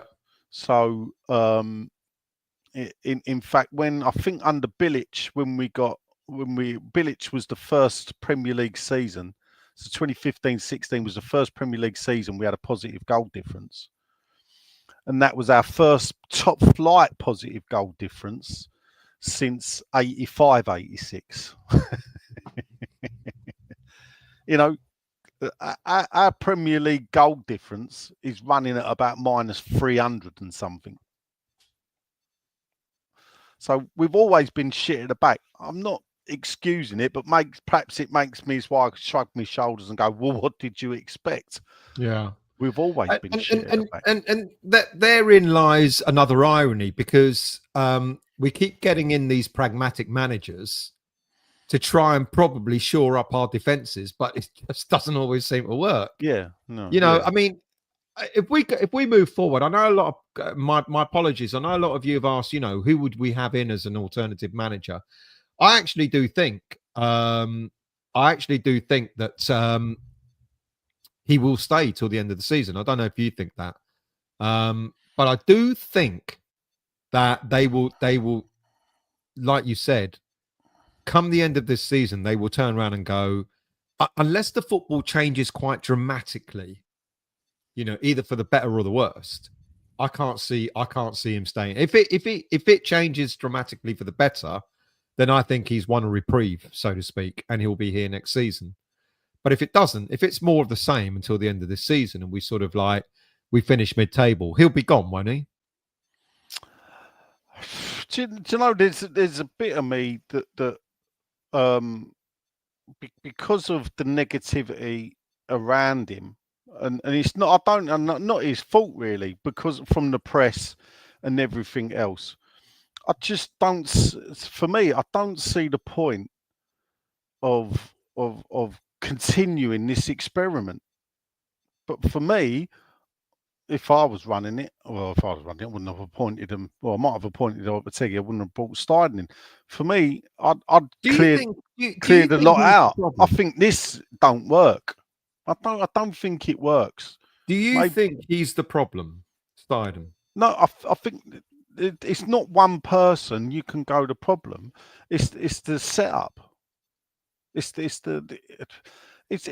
to go. It's the ownership, but it's the way. Not for me. It's not so much the ownership. It's the way the club's run. This is the way the club is run. I mean, the thing with, if you look at Brighton replaced their managers with a manager that plays the same type of football and improves them year on in. Yeah, West Ham has never, under Sullivan. Yeah, West Ham's never replaced one manager with another manager of a similar style. To take them on to continue. We went from this is Zola, where football, where actually, and this is the thing where you go, I love Zola. I thought the football was great. Yeah, we were fucking shit. Yeah, we were shit. But there were reasons. The football was entertaining. I mean, Zola got Colton Cole to play for England. I mean, that's how, and this is the thing, and I'm not taking the piss here. That's how good Franco Zola was. He made Colton Cole good enough. Yeah. He actually, Colton, to be fair, deserved his England call-up at the time. So, therefore, we went from that to Abraham Grant. Abraham Grant to Allardyce, totally different way. Allardyce, Bilic, totally different way. Bilic to Moyes, totally different way. Moyes to Pellegrini, all change again. Back to Moyes, all change again. Yeah. Now Lopetegui with Steiden, all change again. Well, hang on. Is Lopetegui the closest thing to Moyes in terms of continuity that we've had over the years, would you say? Possibly. And is that why perhaps the fan base is really unhappy? Well, someone, I don't know it was, tagged him the Spanish David Moyes. Yeah. And whoever done that tag almost stuck the first nail in his coffin. Yeah. Yeah, because the funny thing about Moyes is, and the reason why he for me, it was like time's up. I weren't Moyes out at all. Yeah. But it was like, oh, well, say la vie, Davies. He dug his own grave because for as much as I can reel off his stats about, goal scores, wins per season, everything was great. Most of that is built off the back of the first two seasons. Reel off his stats about, so it's wins per season. Turn that mic down, Ronnie. Yeah, I've turned it down. Yeah, I've turned it down. Nice one. Welcome back, mate. Welcome back. Yeah, I don't know what happened there. I just completely crashed. Another 50p. I thought you'd had enough and kicked me out. We're just talking about the continuity of managers, how over the years under this current regime, we've had a different style of manager so Nigel just talked about Zola. Now, if you wanted entertaining football under Zola, that was entertaining, but we were shit. I won't say we were shit. Well, we weren't winning many games. Yeah, I know, but some of the football was nice. Some of the players improved. Yeah, and then of course, we go with Bilic and we go Allardyce, we go Moyes, we go Pellegrini, we go Moyes, we go, so. And I just said to Nigel, probably the one time that we've probably had a little bit of continuity in style of manager, head coach, whatever you want to call him, has been from Moyes to Lopetegui. Almost like, because what are fans saying? Oh, the Spanish Moyes. more of the same. But if we want continuity and progression, isn't it where that's what you need at a football team? You need a little bit of continuity in order to he's brought in different styles, but people are still calling him boring. People are still calling his football boring, etc. But maybe, is there a method to that madness?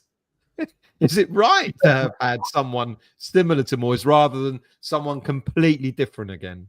To be fair, I find possession-based football quite boring anyway, to be honest with you. I think it's a boring kind of football. I do. Well, that must mean that you must have loved Moyes because we had no possession. No, because Moyes done the low block. If Moyes had done a mid-block, I would have loved him. Yeah, we spent so much time in our own half. That's what really annoyed me about, because I'm sure he could have done better. Well, but this is the thing. We ended up under Moyes. Moyes is the only football manager that I'd defend him and defend his record. But Moyes is the only football manager that I ever known to play football without the ball. Yeah. He specialised. Like last season, we specialised in some of our best wins with some of the worst possession in a game that we'd ever had. It was deadly. And for me, that's the downfall, because when you sit there week in, week out, and it only works when it wins, because when it's drawing and when it's losing, it is the most dreadful football to sit through. There was nothing, well, probably has been worse, but I remember the Bournemouth at home game, and I walked out of there, and I was teetering, I must admit. Listen, I was in Prague, right? And I came out of Prague, and let's be honest, I don't think it was the greatest celebration in Prague. I expected a lot more. I expected us to go mad. We were physically drained.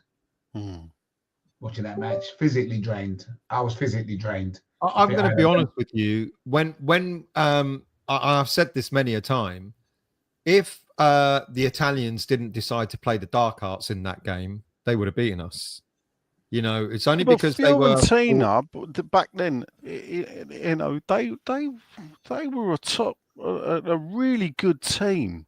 Yeah, that's what I mean. And this is why I get the hump when I hear West Ham fans how that West Ham fan could go up to David Moyes to his face and say, "You beat no one." Yeah, you can only beat in cup football.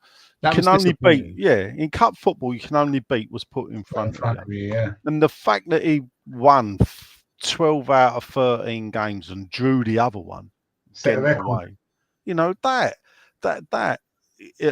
for me, and that's the bit actually that makes that special, because it is a cup.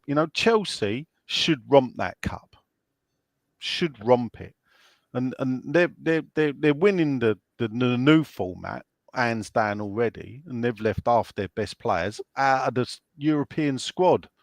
Though I think they get to rejig the squad, don't they? Once the league bit's finished with. So you expect to see Cole Palmer brought back in into the 25-man squad for that. But they're romping away, so they're showing it. But the great thing is Spurs flopped in it. Leicester got to the semi-final, lost to Roma. I will say one thing though. I think the year we won it was possibly there was easier teams. So if you look at the final before, when it was Roma, I've forgotten it. I think they played another really good team, Roma. I've forgotten who it was. And then last year, Fiorentina lost the final again, didn't they? Yeah. It's that was the only year we were in it. Yes, but the fact that it did manage to win it, winning all those games. Both the years with the Euro, when we reached the semi-final of the European. Well, even a quarter-final, I think for a club, I know it's mad, for a club like West Ham to from where we are to reach the quarter-final of that competition last year, and to go out to Leverkusen in the way we went out, there was no. Say that blimey, the Probably first game. we should have gone for it a bit more, I think. But we lost it in the first game because Moyes there lost me a bit because that was a game where we showed no interest. It's almost like if he could walk out of there losing 1-0, it'd be fine. He would have celebrated like he'd won the he trophy. Almost pulled it off, though. He almost pulled it off. No, he did. The home game was a fantastic game of football, wasn't it? Oh, it was great. It was absolutely fantastic game of football, and that shows that we had it in us. It shows that Moyes had it in him. Freiburg game, we beat Freiburg 5-0. Yeah. We did, but I don't. When you look at Freiburg and look at Leverkusen, different levels. Oh no, but hold up, to go and beat any German team 5-0. I totally agree. Totally agree. And when you take this is the irony of Moyes, how we played when we was over their end, and then when we had to come back and we had to win, and we turned it on, we had the tools there. Well, this is what upset me a little bit about Moyes is he had it in his locker. And he had the team in his locker to do that. And he could have easily have carried on. He would have still been West Ham manager now had Moyes got his team to play a bit more like that. I'm not talking about being gung-ho in every game, but knowing that he had the squad, the players, the capacity to actually play that brand of football. The fans would have just said, "Go on, mate, off you go, sign another 5-year deal." Definitely. I think I came on your show and I said, if he could do that, that would be great because I wouldn't be even complaining about him. But he just didn't. He didn't want to. He didn't want to. He just didn't want to. He didn't. Yeah, and the irony, he regressed because when he came back for the second time and we were playing, under lockdown and all that, the brand of football that we were playing then was exciting and entertaining, and it was less possession based. It was pretty much direct, and you almost saw over the 3 years that he was in charge, like almost him going back for some odd reason. He became more and more pragmatic as time went by, rather than going, "Look what I've got here," etc., and building on that. Instead, he went the other way, which was an ironic thing for a coach to do. Because most coaches wouldn't want to get their team stable, then build on that. Whereas he had the team stable, had them playing really good football, and then went backwards. And I agree. It was time for him to go, because of how much he almost regressed, which is a shame, really. It's a shame because it was a real shame for what he gave us, and then what regressing and then having to leave on kind of, I would say, not bad terms, but on a worse term than what he could have stayed there. If he had just changed, we would have just kept him and just had him, and he'd be our manager now, and we'd be rejoicing because he'd be playing some football but he didn't want to entertain us. Yeah, it wasn't in his nature. Yeah, and he could. In fact, when he came back, he said he was going to entertain us, if you remember rightly, didn't he? Well, he did for a while. Yeah, and then he went back to. Because when he came, I thought, oh, no, not again. Because the season before the season, we suffered it, but it was a relegation battle. It was, yeah. So this guy, we're going to keep this guy, aren't we? We're going to keep him. I think. I think so. I think we were getting on to the point before you went off about what happens next, because I was speaking to Nigel. I think we'll keep him. I think. I don't think we'll be bad enough to get into a relegation dogfight. I mean, we've got to really collapse, even under the way we're currently playing. We've got to really collapse to be in the relegation dogfight. So I think we will keep him. But then it's a restart. At the end of this season, I was saying earlier, Ronnie, if we improve, and I'm not talking about just winning games, but also the style of football, if it improves, I think they'll come to the end of the season, the board will go, you got the other season coming up. If we just carry on as we are, winning a game, losing a game, not really being that inspiring, I think the board will turn around and go, thank you very much, but we're not going to keep you on for your second year. But then that will be another opportunity for West Ham United to bring in the right head coach, if that's what it's going to continue to be. I've got no faith in that ever happening in my lifetime now. It's gone, mate. I've got no faith in that is ever going to happen. Yeah, Nigel. No, I'm with what you know. I've got no faith in them. You know, we can. I mean, if it was me, I would be looking at the likes of a Carrick. To come in. In all seriousness, do you think Carrick would be the right type of coach to come to West Ham? Right. Yes, but because Maps, I've got a different vision of West Ham as to what a lot of fans want. So Carrick, I would bring him in. He understands that being a youth academy graduate and playing for us and everything else. He understands the way that a lot of the fans want that, and that he would be brought in with that brief. So I would be more than happy to bob along, as I said, and I would give him, first thing I do is you give him 4 or 5 year contract. Right. So you get that stability straight away. Yeah. This is your thing. Turn us into this. We want in 3 years' time to be challenging, top 10. Why not look at DA's comment? Why not bring in an experienced manager with Carrick as his number 2 for Carrick to take over after a couple of seasons? Because I don't think Carrick's. If you're going to do that, you would appoint that from within. Yeah, Carrick's not going to come here and be number 2. Okay, he's done his apprenticeship. He's done it. Exactly right. Yeah. He was number 2. Therefore, if you're looking at someone like Carrick who knows the club, why not someone who's doing even better than Carrick in the Championship, and Scott Parker, who's also had Premier League experience? Is it because of the youth? Yeah, because Carrick came through the youth system at West Ham, and that set up.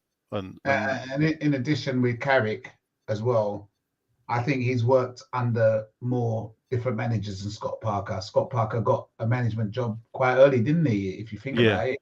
Yeah. And whereas Carrick has been he was with Fergie when he was under Fergie, when Fergie was there. And he had a spell, didn't he, managing Man United as well? Yeah.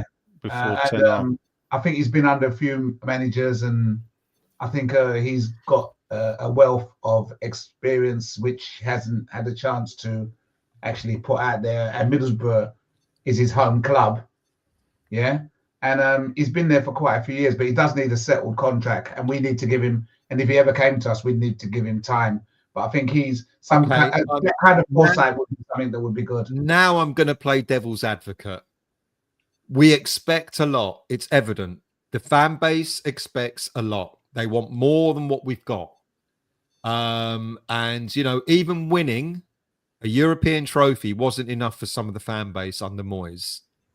Are we really, in all honesty, going to give Carrick more time? Are we really, as a fan base, not talking about you as individuals, but as a fan base, Carrick has got 5 years. He might spend the first 2 years, in charge, struggling, getting acclimatized, etc., etc. He might struggle. We might be playing nice football, introducing the youth, etc. But we might struggle. We might be in the lower part of the league than we are in the top. Are the fan base going to go, oh, that's all right then? In all honesty, do you really see that in the way that we have been as a fan base over the last few years? I think it depends on the type of football that he's putting up. But then again, because we got the new fans, the new fans will want results, but we're not getting results now. So you with me? We're getting some results, but we're not getting we have not had a good Premiership finish for quite a while, have we? So I mean, if you bring in someone like Carrick, I think a lot of the older people or the people who have been, who know him as a West Ham player, and he was a great player, and he was one of the players who went down in the Championship with us. So I've got a lot of respect for him. He didn't, leave straight away. He played for us. So for me personally, I've got respect for him. So I would probably give him time. And then when you've got that conversation going around, you've got people supporting, it probably helps. At the moment with Lopetegui is that no one seems to be supporting him really, because there's a bandwagon to get rid of him, because people had high expectations of what he was going to achieve. Whereas Carrick, I'm not going to have too high an expectation of what he's going to achieve, but I'm going to have a long-term expectation of where he may get to. Do you think the fan base as a whole would be thinking in similar lines to you? Well, there was a poll and 40% of the people wanted Carrick, so I'm not too sure. Yeah, Okay. the Premiership is a cutthroat place, isn't it? So, and, supporters, we've got a lot of supporters that probably aren't haven't suffered as much as us, so they're not going to take much sufferation, whereas we probably are used to suffering, so we'll take a lot more. What do you think, Nigel? Do I think the fan base would accept? Would be tolerant of Carrick over a 4 or 5 year deal? No, yeah. This is what worries me. I don't think it's just our fan base. I think it's modern football fan bases, driven by the type of football they see. You know, we all dream of being in the Champions League. You know, we all dream of winning the FA Cup or winning another trophy. The fact is that at the start of the season, we're only in 3 cups, and the odds of us even getting to the final of one are slim to none. Odds of us finishing in the top 4 are probably 500-600 to 1 in a 20-horse race. You know, these are the facts of life, that financially we can't compete. The funny thing is, if you look at Villa, what could save Villa is a good run in the Champions League, and then the money they can draw in from that. Yeah. And if you look back at the clubs that have tried to break the top 4 and failed, fun enough, look at Tottenham. Yeah, so Tottenham 5, 6, 7, 8 years ago were a Champions League team. They got to the Champions League final. Now they struggle big time because they've not been able to regenerate the squad. The chances are you can build one really good team, like in a way what Moyes did, or you could argue that maybe he struck lucky or whatever you want to say with it. But at the end of the day, we had a good period of two seasons under Moyes, finishing 6th, finishing 7th. Other clubs have also done that, but then they fell away. As I said, you look at Leicester. Leicester twice under Brendan Rodgers will fall throughout the season just to finish 5th. The fact that they didn't get into that Champions League spot hit them financially. The players leave. Rodgers leaves. They get relegated. Yeah, they're back now. You know, so. But Alan makes a good point here. Can't see Sullivan giving anyone a 5-year contract. He would be panicking in case it didn't work out, and he had to pay the contract out. Under new decent owners, it could happen, but not now. To in my defence, that was if I owned the club, Alan, I'd be giving. Right. So Carrick wouldn't have to worry. So what we're saying then is we're never going to have any youth coming through, because you need at least 3 years plus to get youth. A group of youth coming through, because you train them from the low 17, 18, 16, 17, 18. And by the time they're 20, 21, 22, you've got a cohesive unit of youth coming through. Yeah. They're decent if you've trained them correctly. So what you're basically saying is we're never going to have youth coming through. Well, I'll tell you, possibly borderline. What's for me interesting is if you look back again, history, yes. Every time we've won the Youth Cup, so I think the first time, or even got to the final of the Youth Cup, Bobby Moore got to the final of the Youth Cup, he came through, and about 3 or 4 of the team that he was with came through, and managed to play first team football, not as much as Bobby, obviously. Then the first time we won the Youth Cup was 63. John Charles was captain, played 100-odd games. Harry Redknapp played 100-odd games. I think there was a couple of other players as well, if they can forgive me, that played in the first team that won the Youth Cup. Look at 81, Paul Allen, he established himself. Bobby Barnes, Alan Dickens.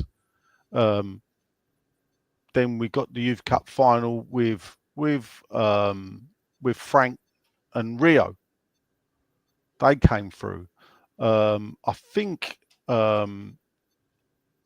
who else was in that with that came through? Maniom Naimni, I think, was in that same setup. Who played a fair? I think he played 20, 30 times for West Ham.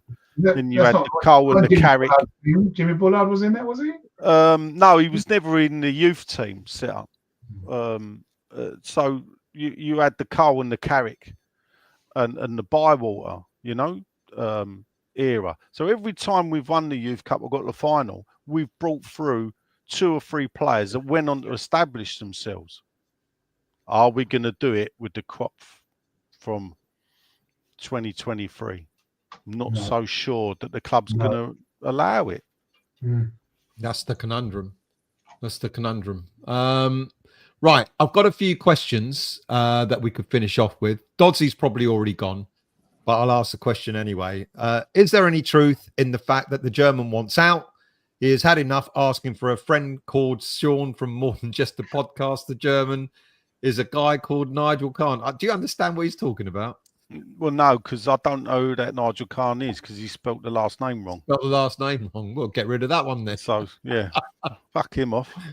Marky Boy made a comment. 9 new players, coaching Moyes ball out of them. Don't get the striker he wanted. Defenders who can't defend, give him the season. Yeah. I think we're saying he's going to get the season, aren't we? Yeah. Ian, I'd like to ask Nigel a genuine question. If you had the choice, who would be your ideal manager for West Ham? Realistic choice. Ideal manager? Blimey, that's out there at the moment. I mean, yeah, I probably would be looking at. I don't think Scott Parker's a bad shout. Actually, though, he does well at getting teams out of the Championship. His record there is fantastic. But it's keeping them in the Premier League. Yeah, but then if you look at the teams that he's managed, Fulham and Bournemouth. Burnley. Well, he's at Burnley now, but Fulham and Bournemouth, both that he got up. They were financially hamstrung teams at the time, weren't they? They had a great squad for the Championship, but he wasn't afforded, or he walked out. I think on Bournemouth himself, didn't he? Walked out on Fulham, didn't he? And they stayed up. He might have done, yeah. I think he might have walked out on Fulham as well. Yeah. So, but yeah. I mean, Carrick, basically, if I was going out, I would go. I think what Carrick's done at Middlesbrough in the Championship, I think when he walked into that team, they were relegation. The weird thing is, I think his assistant manager is Woodgate. And the weird thing about that is, he managed Middlesbrough before Carrick. Oh yeah, right. Yeah, he was a manager. So, but I would be looking to that ilk. Question for the panelists: what place on the table do you think West Ham should be each season? Yeah. Yeah. Good question.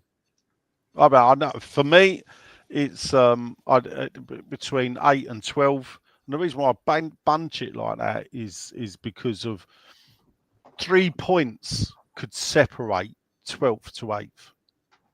So there's and goal difference sometimes can jump you 2 or 3 spots come the end of the season. And in this season, it's very concertinaed in the middle. As you said at the start of the show, we're 9 points above bottom, but 7 points behind 5th. So, and I think a lot of the pressure as well is that people see us in 14th. Give us 3 more points. We're sitting 11th. Something like that. So just 1 more win. Yeah. And people, I don't think we'd be having all this pressure. Ronnie? So, where do I see us, or where would I want to see us? I know we all know where we want to see us, yeah? We all know where we want to see us, but as a club, traditionally... Well, as Nigel says, we're probably mid-table. Yeah. Marky asks, would you take relegation if it resulted in coming back with 6 or 7 academy players in the team? My answer would be no. Well, we don't know if 6 or 7 players would come back in the team anyway, because relegation's one of them ones where they end up, unless you get a progressive manager anyway, or a manager who's going to be investing in youth. Usually they just get the managers we have when we have gone down never really invested in youth, have they? Who invested in youth when we went down? Not a lot. Do you know that there's the dark side of me that would enjoy relegation just to see the car crash. It would indeed be yeah, a car like the rubberneckers on the motorway that are looking over the other side when it's shut and they're cutting people out, and you all stop and have a look. Yeah, it just to see what, and you go, that was a bad one, wasn't it? You know, there's a bit of me that would like to see. To see, there's a bit of me that would like to see that happen, to see the pressure put on the ownership. Yeah, what would they do then? What would they do then? And it may be. And we always enjoy the championship, don't we? Well, that's the thing, you know. Actually, yeah. Quite enjoyable. That's what we have. I always had a good time in the championship. It's nice to have a season where we win more than we lose. You know? So yeah, I mean, and to always get the tickets, and to always get the away tickets. I would enjoy it. Yeah, I would. All my boys would love it. Wouldn't bother me at all being relegated. Do you have any whispers, Nigel, regarding Potter? Is it true he's basically waiting in the wings? Do I have any whispers on that regard? No. And even if you did, you wouldn't tell us. Well, no. Well, that is true. Yeah. None that ain't out there. Let's put it like that. Okay. I can read between the lines of what I see, and I can see truth in it. Yeah, I can see truth in it, but it sounds like a panic to me. What do you think, Bruno? Do you think there's truth in it, or? Well, it's been put around a lot, and quite a few people who you might call ITKs have been putting it out. So it's floating around. To me, it's like it's been put out to us to gauge what we think. Yeah. See if there's an appetite for him. Yeah. Trini asks, if Kudus was to go in January, that's a good question. If he was to go in January, would it cost more than his release clause of 85 million? Ooh, I'd hazard a guess and say yes. Well, right. There's two ways of playing it. It depends how well known it is that he wants to go. In January, players that you want to prize out of a club that don't necessarily are looking to leave will cost you more than players that the industry knows wants out of a club. Mm. So if you've got a player like Kudus that has openly through his own channels made it be known, I want out of West Ham, and they know West Ham's got a problem with him, then they'll come and lowball us. So it works both ways. Yeah, good point. Question again: have West Ham ever had half decent owners who the fans have gotten behind? Is it 1960? well, look, the club was owned by the same families for nigh on 106 years. The Kearns, the Pratts, and the Hills family were the three families that controlled it. And when the Pratts died in early 80s, their shares were taken over. So look, it ended badly for the Kearns in the bond scheme. They didn't actually sell the club. What they did was they brought a new face in, which was Terry Brand. Terry Brand never owned the club. He was made chairman. So he became the public face. Obviously, we had the problems with him running the club and the way he did it, and there was the Brown Out campaign and everything behind that. So it was received very well when the Icelandics took over. Actually, I'd argue that the Icelandics, if you think back, are possibly in my lifetime the most popular owners. Do you reckon? Yeah. Yeah, I do. it could only happen at West Ham though. We got decent owners, and then well, it's the biggest bankrupt in history. So. It's just could only happen at West Ham. As an owner, as owners, I remember all they brought in were sort of has-beens. We've been accused of bringing in. No. There was the initial, and you break it down. So you had the Goodmanson and Egbert Magnusson, and Egbert only owned 10%, I think, or 5% of the club, and he was given overall control of the club to begin with, and he was like a kid in a sweet shop. You look at the players he brought in. Well, he brought Lundberg in. Lundberg. He was more interested in his clothing range than he was in his football at that time. I don't think he was as bad as he was painted. That weren't really successful. The likes of Kieran Dyer and Bowyer and Bellamy, there was some good players brought in, but it was kids in the sweet shop stuff, wasn't it? Let me take that 28-year-old who's at the peak. Let me take him. Let's see if we can make the team. Well, unfortunately, the Icelandic financial crash put pay to them, but there weren't no negativity aimed at the ownership. They had good intention. But hang on a minute. We don't like owners buying players, do we? Well, no. When I say that they buying the players, I think they were bringing in players. Well, that's a good question. Were they? I don't know. There was no real negativity around them, possibly because they weren't here long enough, because they went skint. But nobody blamed them for going skint because it wasn't their fault. Funny enough, it was their fault. It was one of them's fault. Yeah, because he owned the bank that bankrupted near enough that took down the banking system in Iceland. Only West Ham can have owners that will go bankrupt on themselves, eh? I mean, that's we're the only ones who've got a billionaire that's gone bankrupt, haven't we? Yeah, we are. All right, let's finish off because we've just done over 2 hours. What do we see over the next 2 or 3 games? So we've got Bournemouth, Brighton, Southampton, Liverpool. There is this talk, our good friend Mr. Whetstone has suggested that the board will look at things come the end of this calendar year, stroke the Man City game. So that including the Man City game. That's based on a conversation, possibly 5-6 results ago.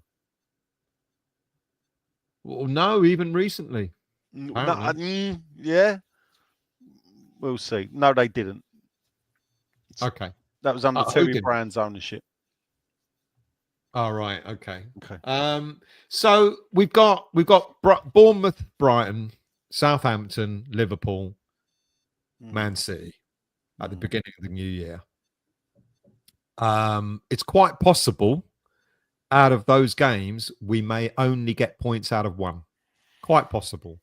Bournemouth, Brighton are not going to be easy. Man City, even though they're going through a shit time, will probably resurrect their career by spanking us. And Liverpool, they've won the league already, haven't they? So it is quite possible that bad run could happen over the next 4 or 5 weeks. If that's the case, there you go. Whetstone is full of shit. Well, actually, he's lost a lot of weight, Steve. I don't think he's quite as full as he used to be.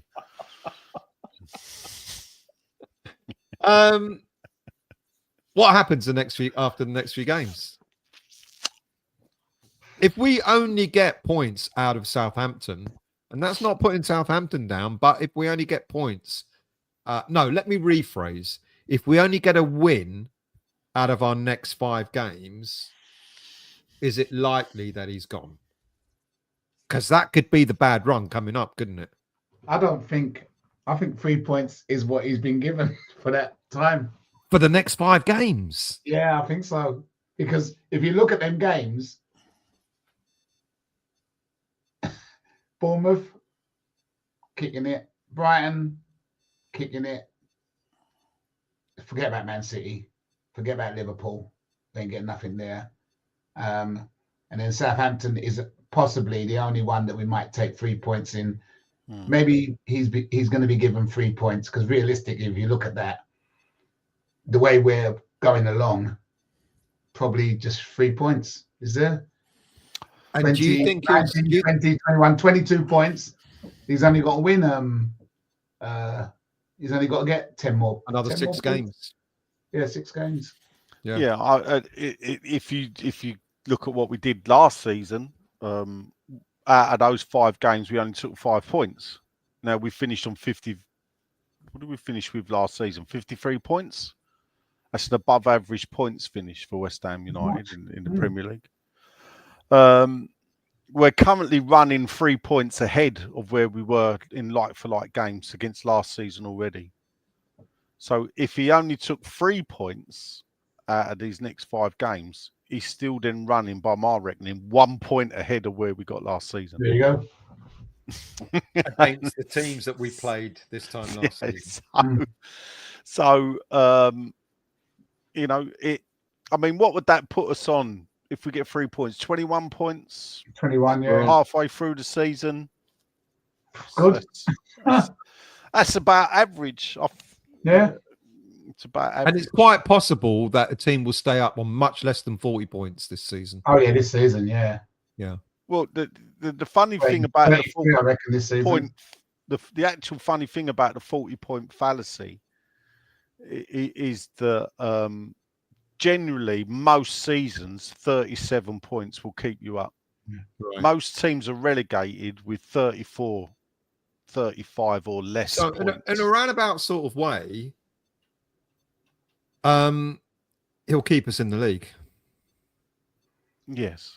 He'd have to have a really car crash. Yeah. Second half of the season, not to. How is the fact? I mean, you can see it coming, can't you, Ronnie? Because you lose to Bournemouth, you lose to Brighton. If we lose to those 2 teams, and then we are, as you said, you know, you write off the Man City and the Liverpool games. 5 games, 3 points out of 5 games by anyone's standards. Doesn't matter who you play. See, this is it. We don't care who we played. It'll be we've seen. We've only won 1 game in 5, you know, and I really worry, to be quite honest with you, as to how the fan base will turn. The fan base will turn. It's going to happen. Yeah. Right. Even I might turn, but at the end of the day, right, you can't be judging it on Liverpool and Man City and Bournemouth. So it's really just 2 matches. Yeah. If he loses to Southampton as well, then I think that is nail. Yeah. So if he loses them and he loses to Southampton, that's nail. Yeah. Yeah. I mean, frankly, I could, you know, the way we're playing, we could quite easily cut 5-6 points. Well, this is it. You know, Howard was saying we could probably, we'll go just like we did against Newcastle. We'll go to Bournemouth and we might get a result. If we beat Bournemouth, Brighton, and Southampton, yeah. Oh, he's made for. Yeah, we're almost on 30 points. Yeah. And what we worrying about? Yeah, we'll be on like 20, 28 or something. What's it? We're 19 now, isn't it? Yeah, we're not far off. 28. Yeah. Would that change your mind over him staying as manager? No, the football I'll base it on the football. Yeah, yeah. No, I don't base it. Listen, if West Ham lose, I don't care. I know it's really bad, but I'm not that person. I've never been that person. I support West Ham because I was born supporting West Ham. Like some people, I don't, you know, who pay £1,150 to not see us lose. It's not the be all and end all. El Chico who said that earlier on. Yeah, and you know, El Chico, we do salute you. You're the future. You're the future. Yeah. And but I'm with Ronnie. Really, you know that still to me. I couldn't give a flying fuck if we would. You know, I could. You know, I don't. You know, I walk out. You know, still, innit? I walk out after the defeat and go, "Hey, on to the next game." You know, we've seen, and this is why I do find it funny. Sometimes I get frustrated when I see fans throwing the toys out the pram and everything, as if we have been this fantastic, great season that was all conquering years ago. You know, this is no badge of honor. We're the biggest team in Europe, possibly the world, to have never won the league title. Yeah. Look it up. all the biggest clubs in Europe, in the whatever list you want to make, in the UEFA list, in the full, pick out the top 25 teams in Europe, which West Ham are in. Always there. We are the only team to have never ever won the league. And we're El massive. Chico, look, I do admire you. You're a young supporter. You're the future. But boy, oh boy, supporting West Ham is not a doddle, is it? Yeah. It's not a walk in the park. Nah. He's had it good, Well, hasn't no, he? you He's say seen us that. win a trophy. You say know, that. he's It ain't seen us win a 25, he's been to win a trophy. Oh, mind you saying that though. When I was 18, Yeah. 19, 20, 10. If it's 10. 50 years since we Yeah, won 10. the FA Cup in I've seen us win 75. trophies. Even when I was born, we won a trophy. Yeah. What I mean is though, he hasn't seen the dark side. Yeah, I know. Yeah. No, this is the I don't know thing. where I was Badly, Tuesday night. this is the second longest continuous run of top flight football in West Ham's history. Yeah. And this is another thing that people that don't realise is that, you know, for the first nearly 60 years of our life, we weren't a top flight team. No. We weren't until 58, and then we did 20 years. But then after that, we did 5. Well, you say that, 8. but remember in the 60s, we were above Liverpool. Yeah. Well, I learned something today. When Liverpool got promoted, the team that Liverpool got promoted with was Leyton Orient. El Chico says, I respect your opinions, but you all live in the past. We're able to dream and want more. Just because we've not won the league, we should not. Mate, none of us give up. None of us give up. We don't give up. Yeah? This is the dream. This is the West Ham dream. You know, we go to a West Ham game, hoping they will win. We want West Ham to win every game. But what we don't do is we don't get carried away in thinking we will. And that's why we're not, El Chico, we're not having a go at you, mate, because we absolutely salute you. I'm not kidding. El Chico's top man. He's top man. Well, how old is he? 25, I think. Listen, when I was 25, I was still walking home, and my wife couldn't talk to me after a defeat. I used to walk in from the ground, and Saturday night was like, "Don't talk to me." Fucking dog would get it, and literally the dog would like, "You can fuck off, don't come around me," and everything. And then she put words into me that's like, "I don't know why you get so fucking upset coming home, good at thinking this." Because you'll fucking go and watch them every week when they get beat. You're not bloody bothered. And it was like a little, I was about 27, 28, and it was like a little light bulb in the head. And you think, fucking hell, yeah, do you know what? Because I will go back. If West Ham go down, you know, if West Ham went down to the 4th tier, would I still be going? Yeah. Of course you would. Of course I would. Yeah, because it's West Ham. Yeah, West Ham. It's West Ham. Not going as long as, you know, I've been going. We got our first season ticket in 1977 when I was 7 years old. You know, my first football games were in the mid 70s. You know, Bruno's done more. You know, I've done 50 odd years. Mate, I know with this white beard, that's why I look so frigging old. I'm fucking 10 years older than these two. Look, they look younger than me. We've had good times. We have, but that's the thing, isn't it? Yeah. The worst thing is that by the time I'd got to 16 and we'd nearly won the league, so I come up as a kid and we had the great team we got relegated. I didn't understand that at the time. And then we had the cup final, we had the League Cup final, the Charity Shield 3 times Wembley, 18 months. Then you go on top 10 finishes under Lyle. We nearly win the league. You just think those days will always continue. And then we get relegated. Yeah. And I think the reason why West Ham have still got a strong core fan base around my age, like 50 and over, is because we still cling to the 1980s. Yeah. Hoping that it's going to happen again. Because, you know, what's our best ever season occurred. We nearly got relegated the year before. We were one loss away.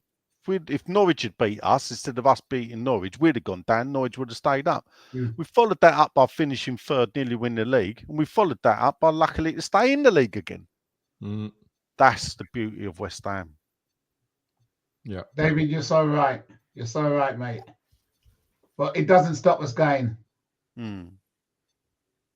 Right. We'll finish off there. Guys, it's been a pleasure. Always is. It's been a different conversation, but always a good conversation. So thank you. I'm not going to ask you for your prediction. All right. No, actually, I will ask you for your predictions on Monday night. Bournemouth away. I'm going to go for a 2-2 because the last time I said 2-2, we beat Newcastle 2-0. So I'm going to stick to that, even though it didn't work the next time. But I don't care. So 2-2 for me. Ronnie? If you're going to go for 2-2, I'm going to go one more. I'm going to say 3 to us. Okay. Nigel? I'm going to go my my secret message 1-1 draw. Which translates to? Those that know the secret message generally knows if I predict a 1-1 draw what I really think, but I just can't bring myself to say it. All right, then don't say it then. That'll do. Guys, it's been a pleasure. Thank you very much indeed. We'll do it again soon. Ronnie, much appreciated. I know I didn't contact you to the last minute, mate, and I do apologize. I do mean well, and I always say I've got to contact people earlier in the week, and then I get to Friday and go, oh shit, I haven't got in touch. I didn't even start my camera today. It was just about to put it there. Like, it's all good, mate. So thank you for joining. Much appreciated. Nigel? To be fair, we've got better. We're actually agreeing to do Friday night shows before midday. One day we might agree in a week in advance. Well, to whack it, let's agree. I'm not that organised. Let's try for the next show. We agree on the Thursday to do it. Well, should we do a show? That would go against Stell's tradition, wouldn't it? So. Well, it would. It would, because they were even having a go at me because I was late on tonight. But that dragged worked me out of bed once. That was my fault. He was late tonight, guys. That was my fault. No. It's all good. Thank you, guys. Thank you all for watching. Thank you all for your comments. Really much appreciated. We will be back with Friday night again in 2 weeks' time. There'll be other shows, though, so look out for those, because if you've become a subscriber, you'll know when those shows are on. So subscribe and like and all that crap, and we'll see you all very soon.